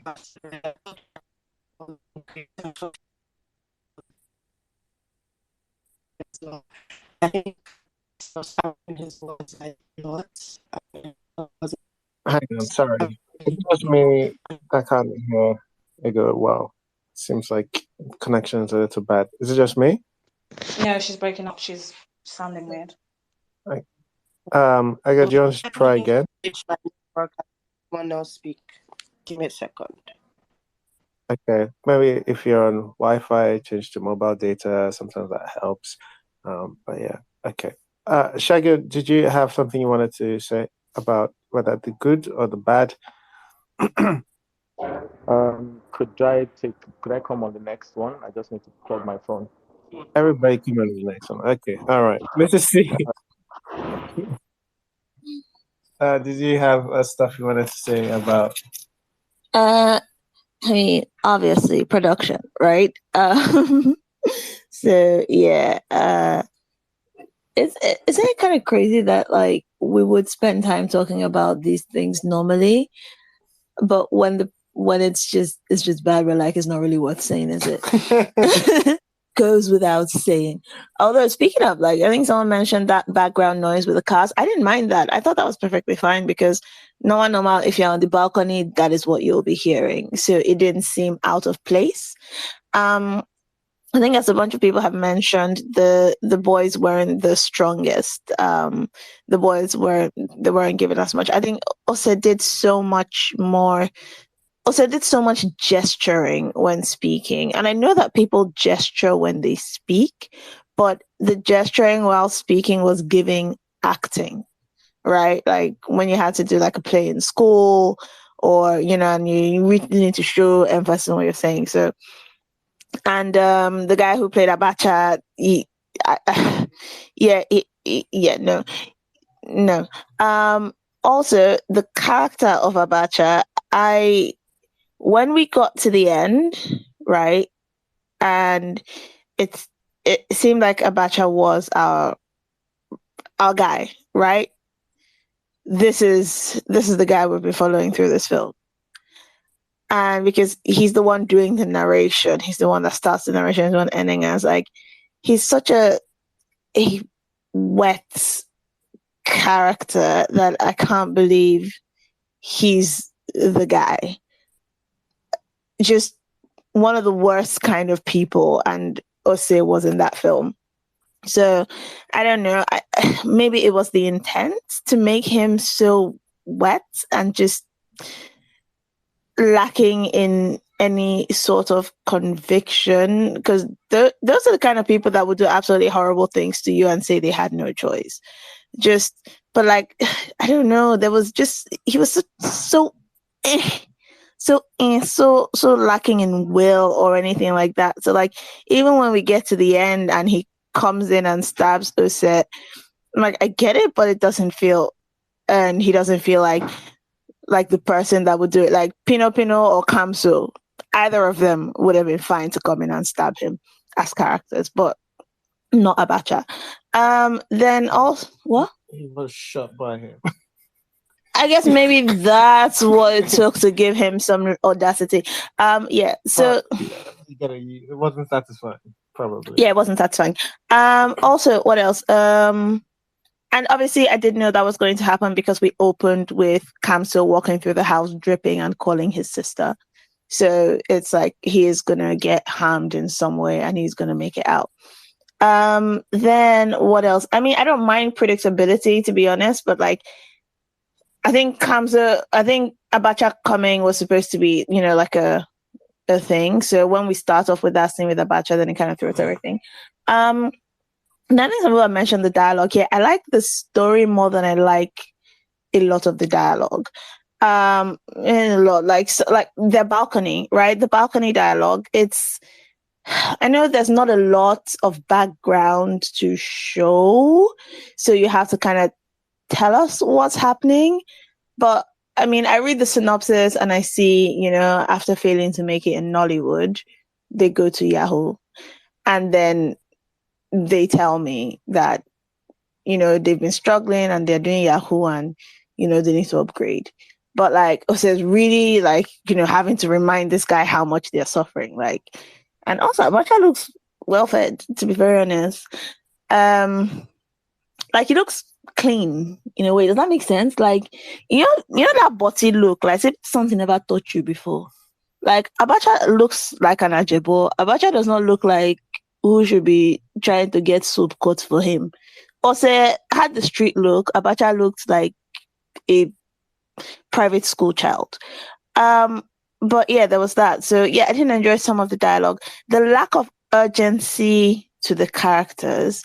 So Kamso showed some urgency, right? When when he was saying, "I'm sorry," and when he said, "You won't wake up," she had that, that adrenaline rush. And then she showed smartness, right? In pretending to have fallen asleep and then making her move, running to the kitchen, getting the coffee. I was like, okay, that's why I thought she was going to be like Final Girl, because she was giving Final Girl energy, right? She was taking initiative, showing something, showing a willingness to move and all that. And then at some point, it's like she gives up, right? Like she's sitting there, they're doing all this talk. All the while, 3 people are inside a room, right? She waits for a whole dissection, organ. Nobody was watching her, right? Nobody was watching her. I've never harvested organs, so I don't know how long it takes, but I imagine it's not a 15-minute task, right? And she was alone. It's just like typically in this genre of film, right? Someone that has been shown to be that quick thinking would, do something. And she just sits there, throws her head back, crying and hoping for the best. Then when, tied up, but like no attempts. And then when these guys they're getting ready to go, it's like my phone and my jacket. And we're seeing her tying shoelaces in the bathroom. And he does say like, hurry up. And she's like, is it because of this I will go outside looking like a mad person? And it's just,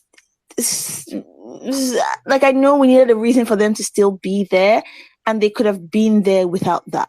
They really could have. They could have been looking for the phone, right? Because I understand the phone jacket irrelevant, but I understand trying to get your phone. That it's 2023, right? You need your phone. But considering the ordeal this person has been through, like, have we ever seen a final girl or like, the characters of a horror movie, a thriller, any, this kind of thing, caring about what they look like when they're escaping? Like, that's not why I'll go outside looking like a mad person. Girl, they took your friend's organs and you almost died. You get what I mean? So that lack of urgency, it made that whole bit unsatisfying, right? Because there's been this whole, will they live, will they not? And like, they're just laloxing in the room and someone comes to shoot them. So I think, I think there could have been more with like the character choices and more behind the character choices, basically. But yeah, I think that's basically what I didn't like about Yahoo Plus. I think plus or minus. All right. Thanks, Mr. C. All right, let's try Ego again. See how this goes this time. Ego. Hi. Can everyone hear me now? Like, is it clearer? Yes, we can hear you. Okay, so I guess we've all spoken. I started saying like the dialogue was bad and I didn't like it, and I thought the acting, like Ose and Abacha's acting, was bad as well. I also felt like the title was kind of clickbait, so I joined. Like, I wanted to watch Yahoo Plus because I was expecting something similar to Blood Covenant, which I sort of liked. So I was like, okay, where is the blood? Where is the Yahoo? Where is the fighting? But then it turned out to be something else. But I guess it was still like a decent enough story.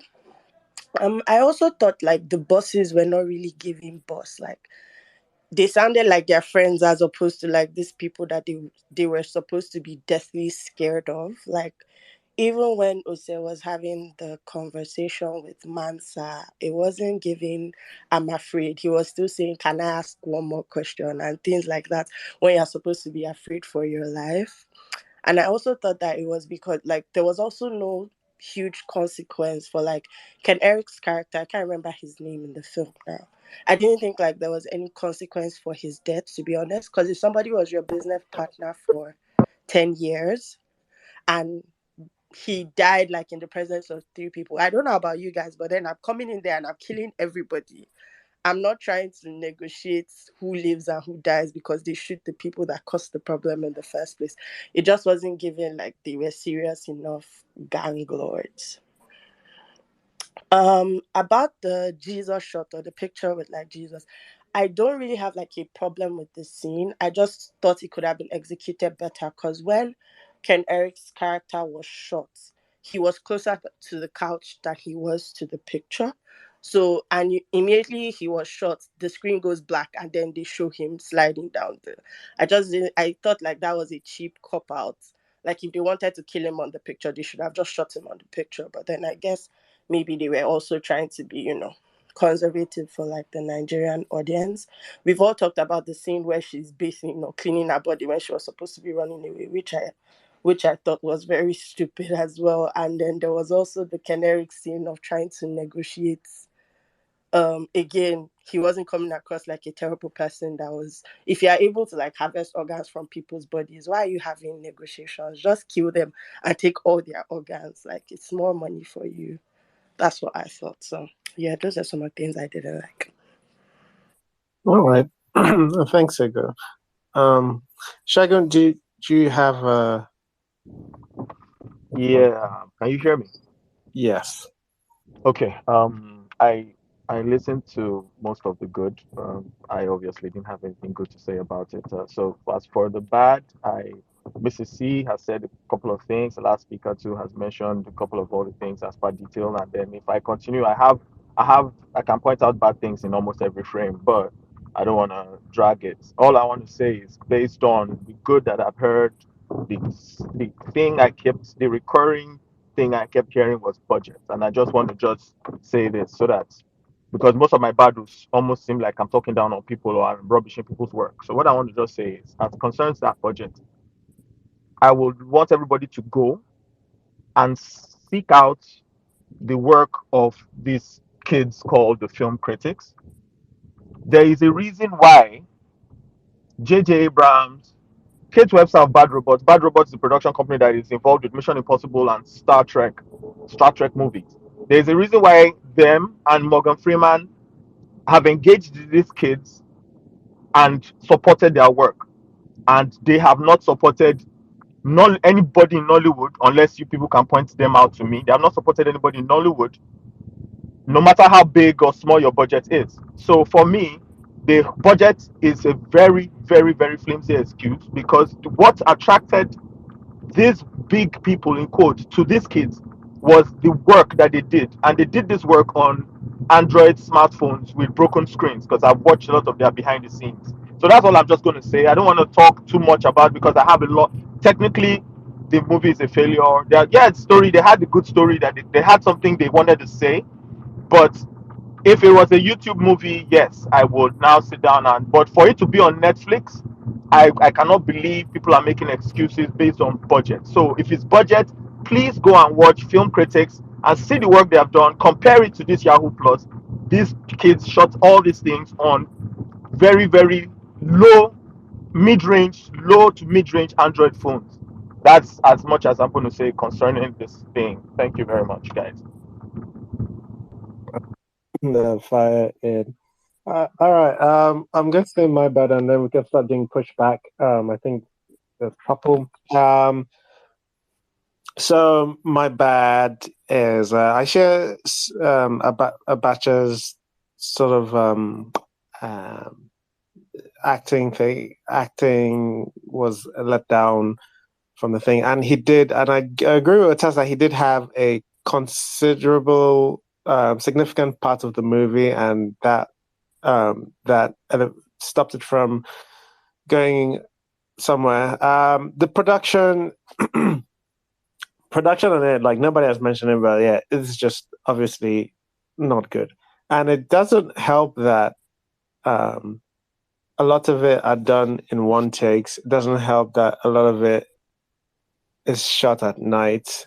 The only thing worse they could have done was like shoot outside, to be honest. But shooting at night, the lighting, obviously not particularly great, and stuff. There's some, so because of how low budget it is in setting, because of how low budget it is, I don't even think some of it is budget.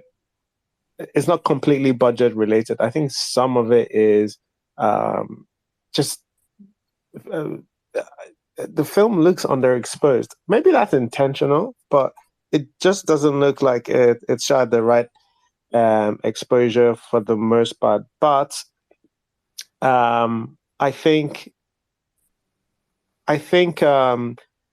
the way it is shot means that you now have to ask a lot from your actors. So if you're doing these long takes, you now have to actors can't allowed to slip up, because we can't cut from here to there. And again, I don't know whether this has something to do with one of the cameras spoiling or something like that. But Isha made it for a more difficult viewing experience. I was wondering whether the longer takes was going to particularly add much to the film, and it really doesn't. And I do think it takes away. Like I think I can't remember. I think it was Cheat. Somebody mentioned earlier on about a lot of wide shots in there, and I think there's some really clever camera movements within the way they try to do some things. But like there are too many wide shots for me, and that's where people start getting that stage play feel. I think I was going to read Best African Actors comment saying, I actually don't like the fact that Yahoo Plus tried to deny the existence of blood money through human sacrifice and instead termed it organ harvesting. Bro, blood money through human sacrifice has been in existence since inception. You can't overwrite it. It precedes Yahoo's app. All right. Now, my take isn't that I agree with Best African Actor my take is that there isn't a humility in approaching something that so many people believe.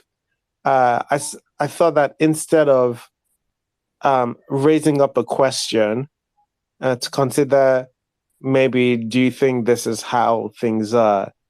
It very much told us that you're almost dumb for believing this. And honestly, this is a subjective thing, because if that's what you want to do, feel free. I just don't think, especially for a movie that doesn't show, instead, I don't mind how it's told, by the way. I just think that if you're going to do it that way, you have to do it with, you should do it with more humility. Um, um, I think I noticed it was shot in chapters, and I didn't see the point in it. That didn't feel necessary. Usually, when people and I mean people like Tarantino, like it's very much even in the Tarantino font when he does the chapter thing. But usually, when they do things in chapters, it's like, all right, we finish this segment. It's almost like it would almost be jarring to place both of the scenes next to each other if you didn't have the chapters next to it, because it's like, all right, I'm done with this part. Let me tell you this other part, and it's supposed to be sometimes completely unrelated, slightly not related. This having a new discussion or something, but this felt very linear, and the chapters just felt like an afterthought. So it felt tacked on. Um, what else I have? And yeah, so for me, log taste. Yeah, I mean that's my issues with it. I don't have a lot of issues. Other people have with it, and we can start doing the pushback now.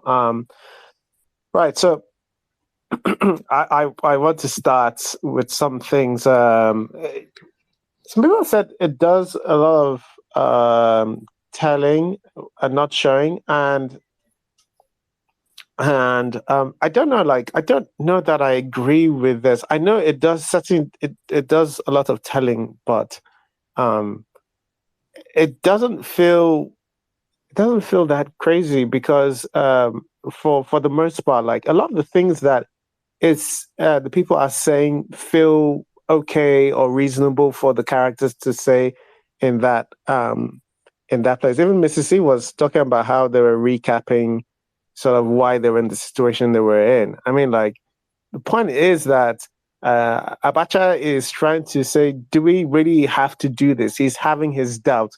You're seeing the beginning of his crack, um, and you're seeing also where Ose stands in terms of his take on on how to do all this, go about this Yahoo Plus thing.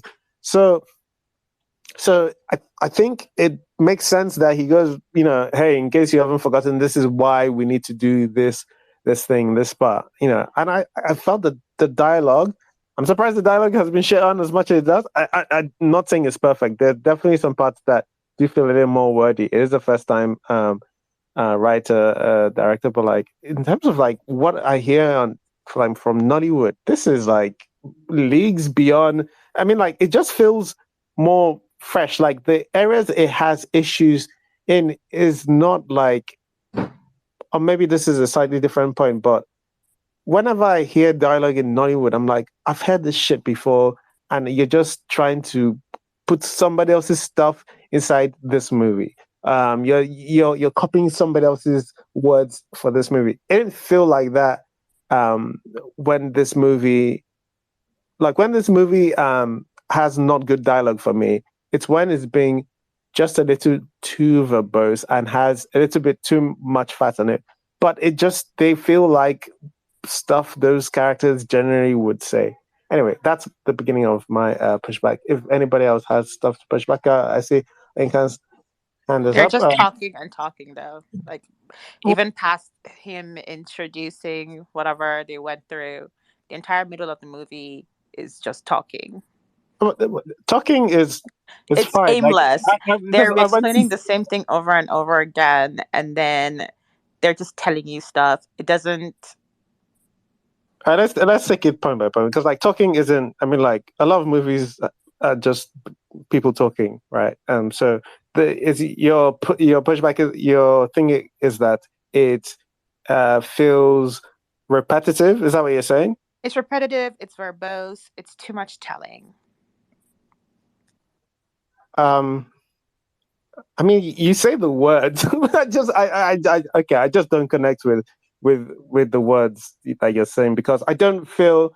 I'm not sure where it's repetitive. To be honest, the I don't know. Maybe examples would help, but you don't have to provide examples. If you felt like that, you felt like that. All right. Do people have stuff they wanted to push back on anyone else? Your hand is up. Yeah. I kind of want a tiny little bit push back on the on like the idea of saying that budget a is not an excuse. And I know I have said it so much on this line, but this for this one, I think this is a condition where I'm like, yeah, budget can be an excuse. And also it's just also especially with the acting, right? I think that time spent on set or is not, I know for a fact, even here in America, like that movie Cleopatra almost got Fox bankrupt because they spent way too many time on set over the allotted time that it was budgeted for. And like No, no, no, no, no. I don't agree. I do not agree. You are speaking. You are speaking in line. Sorry to cut you short, but I just so that we don't drag it. You are speaking in terms of renting sets and all sorts of things. This may is I low finish? budget. Okay, sorry. Go on. Thank you. So time like why I'm saying acting because those guys could not especially Abacha. I'm so sorry. He could not act. He could not act. And a lot of actors don't. It's okay on the first take you don't get it, but then you have to take like retakes and retakes and retakes, and that takes time on set. So for that one, that's why I'm saying this seems like a really like it's really low budget. It's really low budget and low budget. And I know people will compare it to low budget in America. Low budget in America when they're saying low budget in America, Let's not let me even let me go. let me say low budget is like 2 million in Let's think. America. That's what they mean. Up to like $800,000 or something like that. In the hundreds of thousands of dollars. That's what it means to make a real low. And they are Because even lower budget than that. because nobody's gonna compare low budgets in Nollywood with low budgets in America. There's no point of even going in that direction. It's a pointless. Sorry. Um, uh, the in support of the low budget thing that like Shagan talked about the critics. I don't think the critics have put out a feature film yet. So I don't it doesn't feel like you're comparing apples with it feels like you're comparing apples with oranges there. Um this What I'm saying is, look, if it's budget, there are certain things that you will see in a film, and you will know that it's budget. When I bring up the film critics, they are what I'm saying is that no matter even the short film that they came out, they have stuff, they have 10-minute material, they have 15-minute material. If you cannot execute 5, 10, 15-minute material, you have no business doing a feature film. So what I'm saying is that these kids have created stuff that I would say will compare. It's almost as if let's take this film now and take out 10 minutes of it and compare it to what these kids have done with nothing. And it does not match it. They cannot match what the kids have done. And I'm saying this because the kids are observing every single rule as far as film is concerned, from color theory to camera placements to angles to rule of thirds, everything they have observed it with mobile phones with cracked screens. That's what I am saying. So that's where the budget issue is. We should stop making excuses with budget. There's a movie called The Exam. I think it's a British film. The Exam, it all happened in one space. It's even, and they had B-list actors, but it happened in one. It was an exam. People were writing an exam in one room. The entire 1.5 hour movie happened in one exam room, and I was on the edge of my seat. People should go and find it and watch it. We should stop this budget thing. Budget every time budget. We keep saying budget, but we are not doing the proper thing. Let's observe film as it is. And that's it. That's all I'm saying. Okay. All right. Sorry, No, I'm sorry, I'm sorry. It's a passionate thing for me because I organized a I watch party. understand. I I organized a understand. mini watch party to watch this thing, and it was All right. It didn't go well. All right. Okay. yeah. No.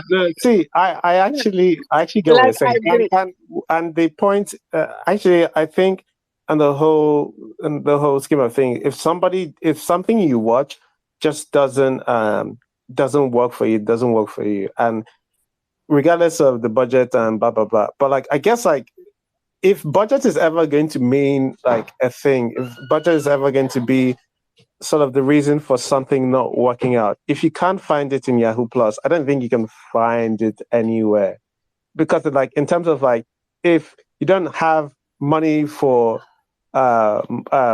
to shoot with more than two cameras, which at some point I felt like maybe that was because, like, again, I was saying, I don't know, like, or three, get different shots or different angles and that kind of thing.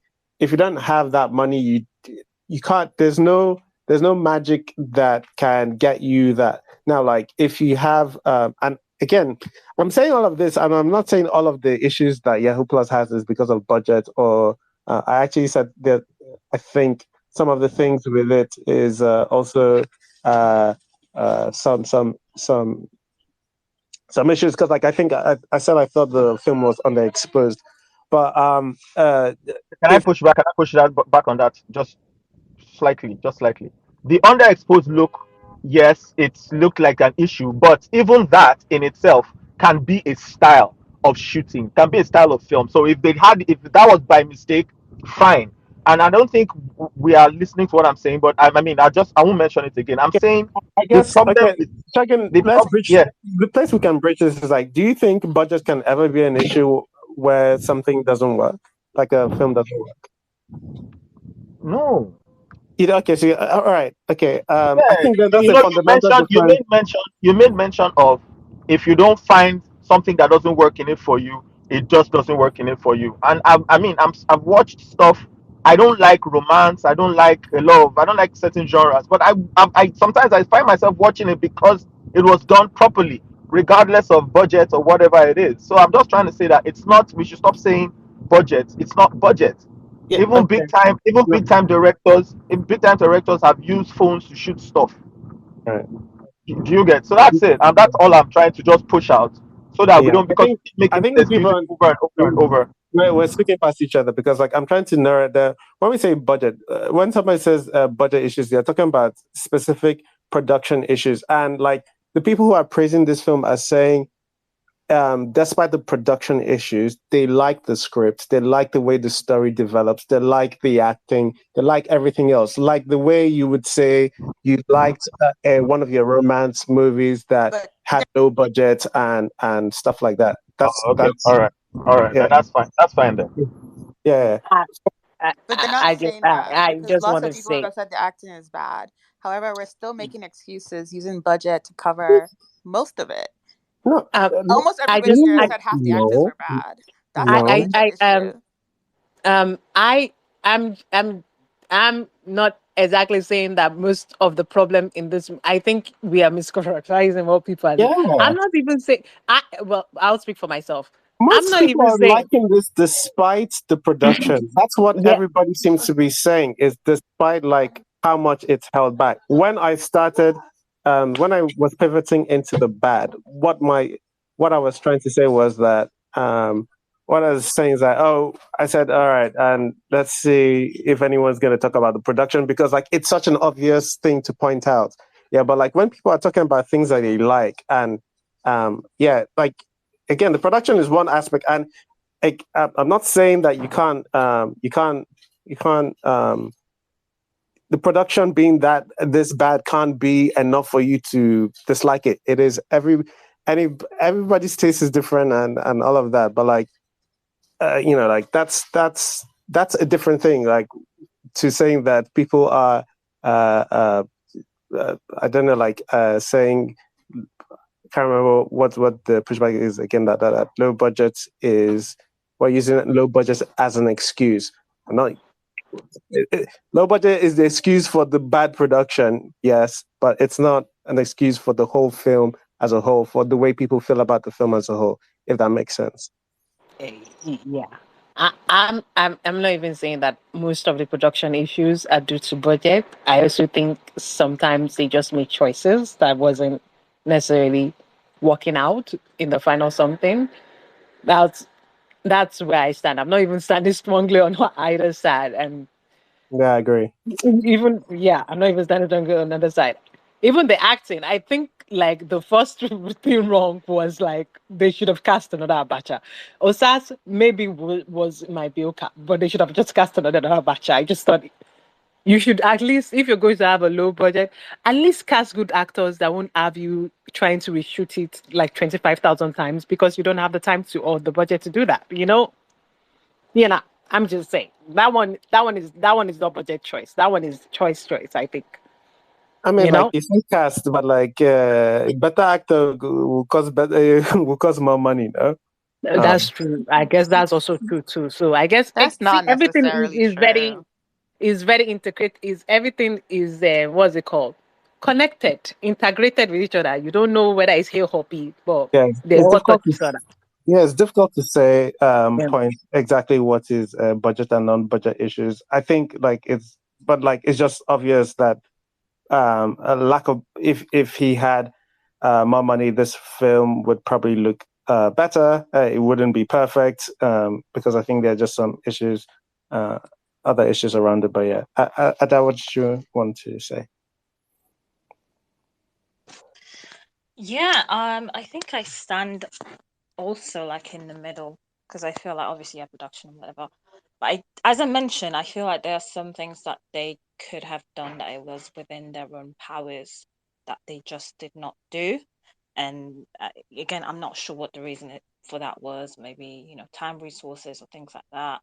As I mentioned, like the sound, things like that. The reason why some shots were shot like that, I think nobody is expecting you to do some big production Hollywood stuff. But I also feel like I've seen YouTube videos that were better, and maybe I guess maybe the YouTube videos had higher budget. I don't know, but I just feel like there were definitely some things that was within their power to actually do better. And also in regards to the dialogue, you said it was not repetitive. It was repetitive. I did mention like the one in the balcony. I swear it was like a 10-minute conversation. They were just going. Provide receipts. Which what part of the this thing balcony? What part in the balcony? What part was repetitive?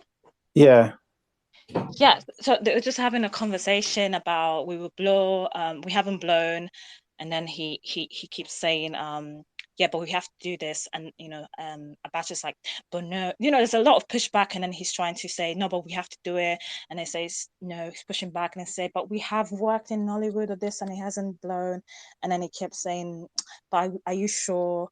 And then he's like, but we've tried now, things like that. So it just felt like it was a lot of back and forth. Yeah, okay. I mean, with every pushback he had, he was for me like anyway. It wasn't a repetition of things that had already been said. He was asking about like loopholes that maybe an audience member could have had.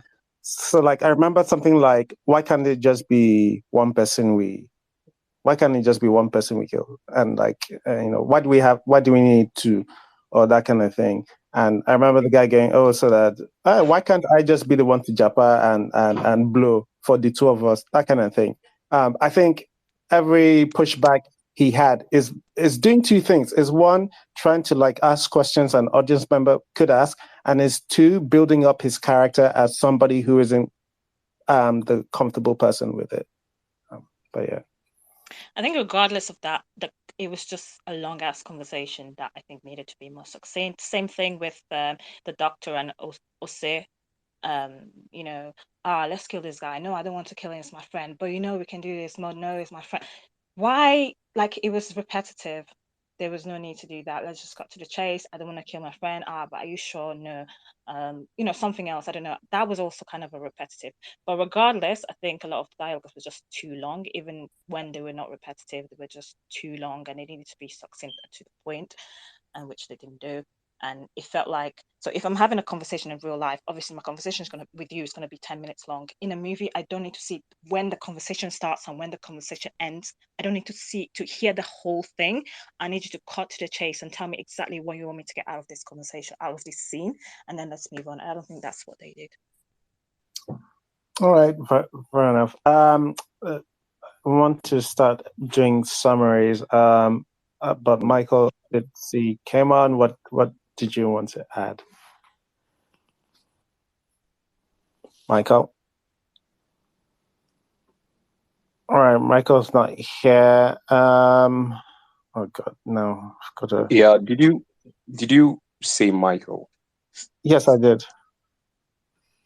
Okay. This is my first time speaking in a room like this. I usually just listen, but I think I'm going to say something on something on the point of there being too much talk in the film that some people feel is unnecessary or over the top. I think the woman in the room right now said something, the sort. I don't think I agree. I don't agree with it. And then I think someone mentioned Tarantino. I think it's someone said something about the chapter thing. So I think the talking thing is actually kind of connected to Tarantino in some way. I'm surprised nobody has observed that, because there's this thing Tarantino does in his films whereby the characters are talking. Okay, the characters are about to do something, usually something deadly, something that involves blood and guts. But then the talking and the talk is over the top, and it's excessive, and it's almost off topic. It's almost as if it's to lull the audience, the viewers, into this false sense of security. I'll give you an example. It happened in Django Unchained, like that scene when the members of the Ku Klux Klan, the KKK, where in the scene there was this Mozart DC Ray was playing, and it was this glorious scene, and they were riding on horses, and they were about to attack Django and his guy, and then they started talking about the size of the mask they were wearing, and it just switched from this glorious scene to this absolutely ridiculous scene. And something of the sort also happened in Pulp Fiction. What's his name now? John Travolta and Samuel L. Jackson were going up at the beginning of the film. They're going to kill some college students, and then leading up to that point, they were just involved in useless silly talk, talking about French fries and stuff, and even while they were doing the killing, the talk was all. So I think maybe Ebuka Njoku, that's the director of Yahoo Plus, I think maybe perhaps that was a conscious choice for him, a stylistic choice, using all that talk. Now I understand why some people might not like it, but I liked it. I actually appreciated it. I think that there's a lot of Nollywood movies that it's just action or just shout and not enough of talk. So I can understand why it feels jarring to many people, because they're not used to just having talk in films and in Nollywood films now. And yes, it was maybe a little bit excessive. There's a little bit of too much telling and not enough showing, especially the part where the guy playing the doctor was, there was a part where it was a little bit over the top, but for most of it, I actually enjoyed it. So I think that I just wanted to say that Tarantino beat, I think. So yeah, thank you. Otas? Yes. So there is again, and in fact, even mentioning Tarantino feels insulting to him, but there Look, is a I'm, there is I'm not on there's that a train. big difference between the talking that is happening in the scene where, for instance, I think his name's Akalo Kenarix is cutting her open, and he's just telling a casual story over that violence. That is fine, right? There's a big difference between that and the amount of exposition that happens in this movie. Like, that's not Tarantino, please. Like, let's not. Yeah. I think the Yeah, complaints I that was about people to have, interject too. I don't think you can compare Tarantino, with his characters having conversations about French fries or Madonna or it's just tipping and stuff like not that. good. That's conversation that reveals character as Yes, opposed to exposition that is just essentially an info dump. Now, by the way, I'm not really disturbed by the amount of talking, of telling, and not showing. I noticed that it was there, but I don't think it was too egregious. disruptive, but Yeah. it was noticeable. But I really don't think you can compare it to Tarantino at all. In fact, that's something I actually wish I had seen more of. More conversations that Yeah, expose that was the off world of these kilter. characters and their inner lives. Tell a little bit more about themselves, about what they think about, how they feel about the life in general. I mean, the advertising copy mentioned put a lot of stock on the fact that they were Nollywood wannabes, but that was hardly addressed at all in the course of the story. And I wouldn't have minded them talking a little bit more about stuff like that. That would have been more akin to the Tarantino thing than what we got. But again, I will stress that I was not necessarily bothered by the talking. I just noticed it was there. No, yeah, I'm exactly the same. I'm on the same boat with you, Chena. There, like, yeah. Whilst I don't agree, it was the same thing, or at least the critique from the other people are definitely different.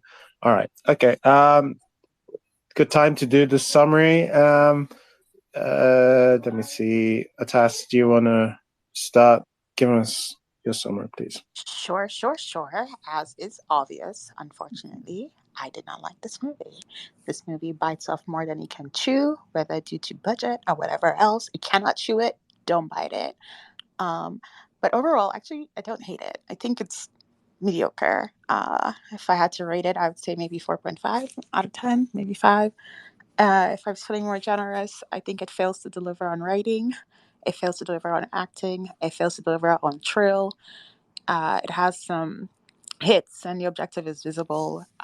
It's good to see Ken Erickson, a character. Obviously, that wasn't his usual, and the casualness with which he played it off.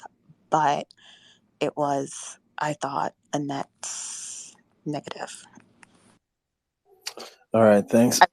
Thanks. I watched it again. I don't know. I guess if it was on, I don't know. Oh, leaving on a positive. Yeah, I wouldn't turn off the TV if somebody was watching it. I wouldn't walk away. I'd probably stay. I don't know. Okay, it's not Chief Daddy too. All right. Okay. Any chance do you want to tell us general thoughts on Yahoo Plus?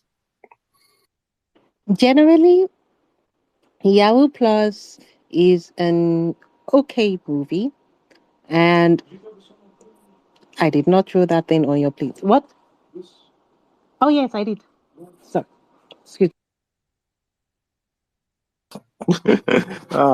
That's never Sorry, got hold an on. insight into your world. There you go. Sorry, no. Sorry, somebody came to interrupt me and asked me some a question, and I had to answer them. Well, what was I saying again? Snap. Yes, I think it's an okay movie. I think it is a very low budget movie.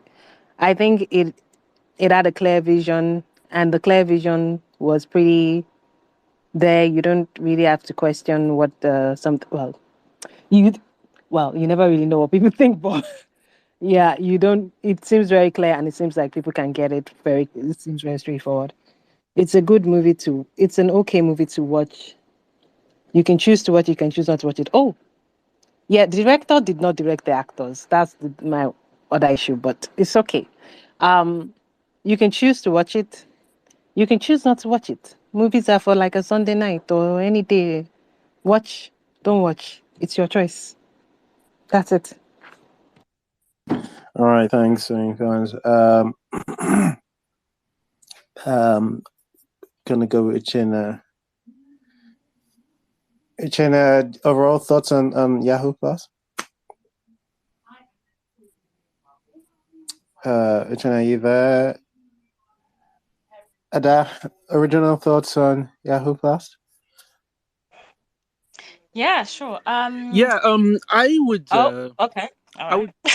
I would probably rate it about 4 out of 5. And I feel kind of baffled by my rating because coming out of watching the movie, I really felt completely happy with it. I said that it was one of the best Nollywood movies I've seen in recent years, but it's hard for me to say something is the best when it's got so many obvious flaws to it. But I'll just say it was satisfying. It's one that I can criticize the production value and a lot of other things, but in terms of the storytelling, I really don't have too much criticism there. And in terms of the overall vision, so I'll give it a 4. All right, thanks, Uchenna. All right, Ada.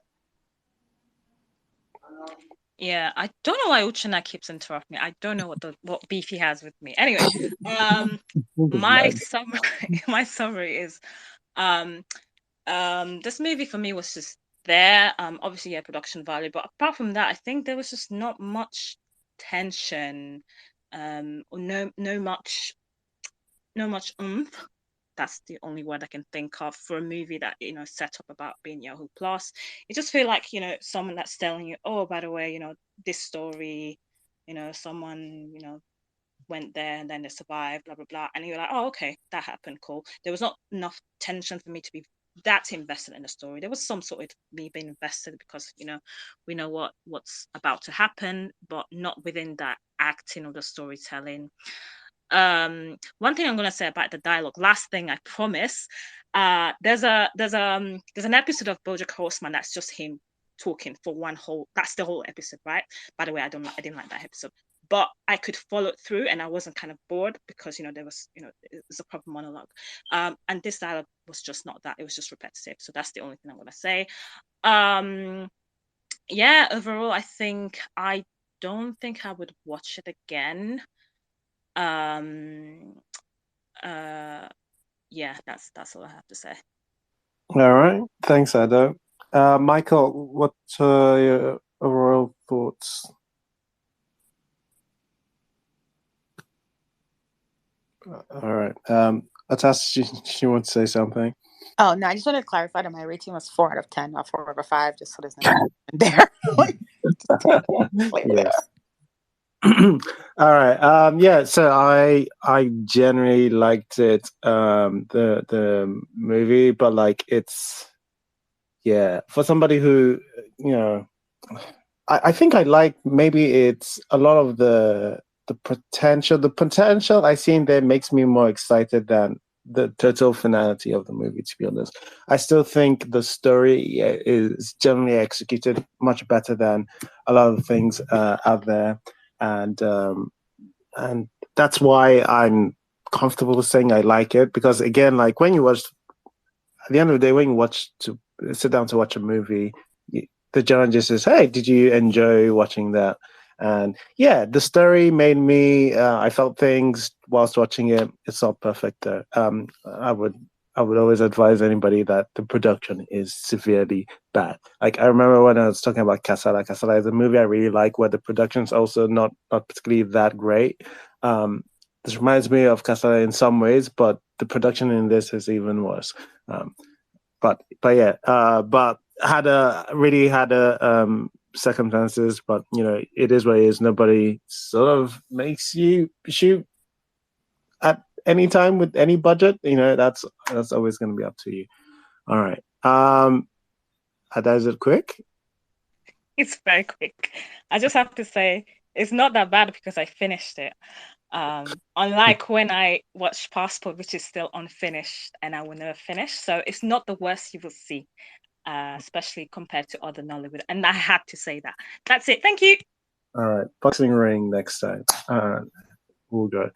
All right. But on Wednesday we'll be having a conversation. I'll be asking Ebuka some questions. Feel free to come through with your questions as well if you have any questions about this. I'm excited for that conversation we'll be having. Look at Tito's interview. I'll be watching it to make sure I don't repeat, I guess, some questions that have been in there. All right, but thanks for everybody's comments, spoken, and shared your voice. We go again next week, and I'm sure next week is going to have something fun in store for us, and something that everybody will like and will be perfect. But until then, thanks, guys. Really appreciate your time, and we'll see you next week. Bye-bye. Thanks for listening to the episode. If you enjoyed listening and would like to join live, just follow us on Twitter at IrokoCritic and join us every Sunday, 6 p.m. West African time on our spaces.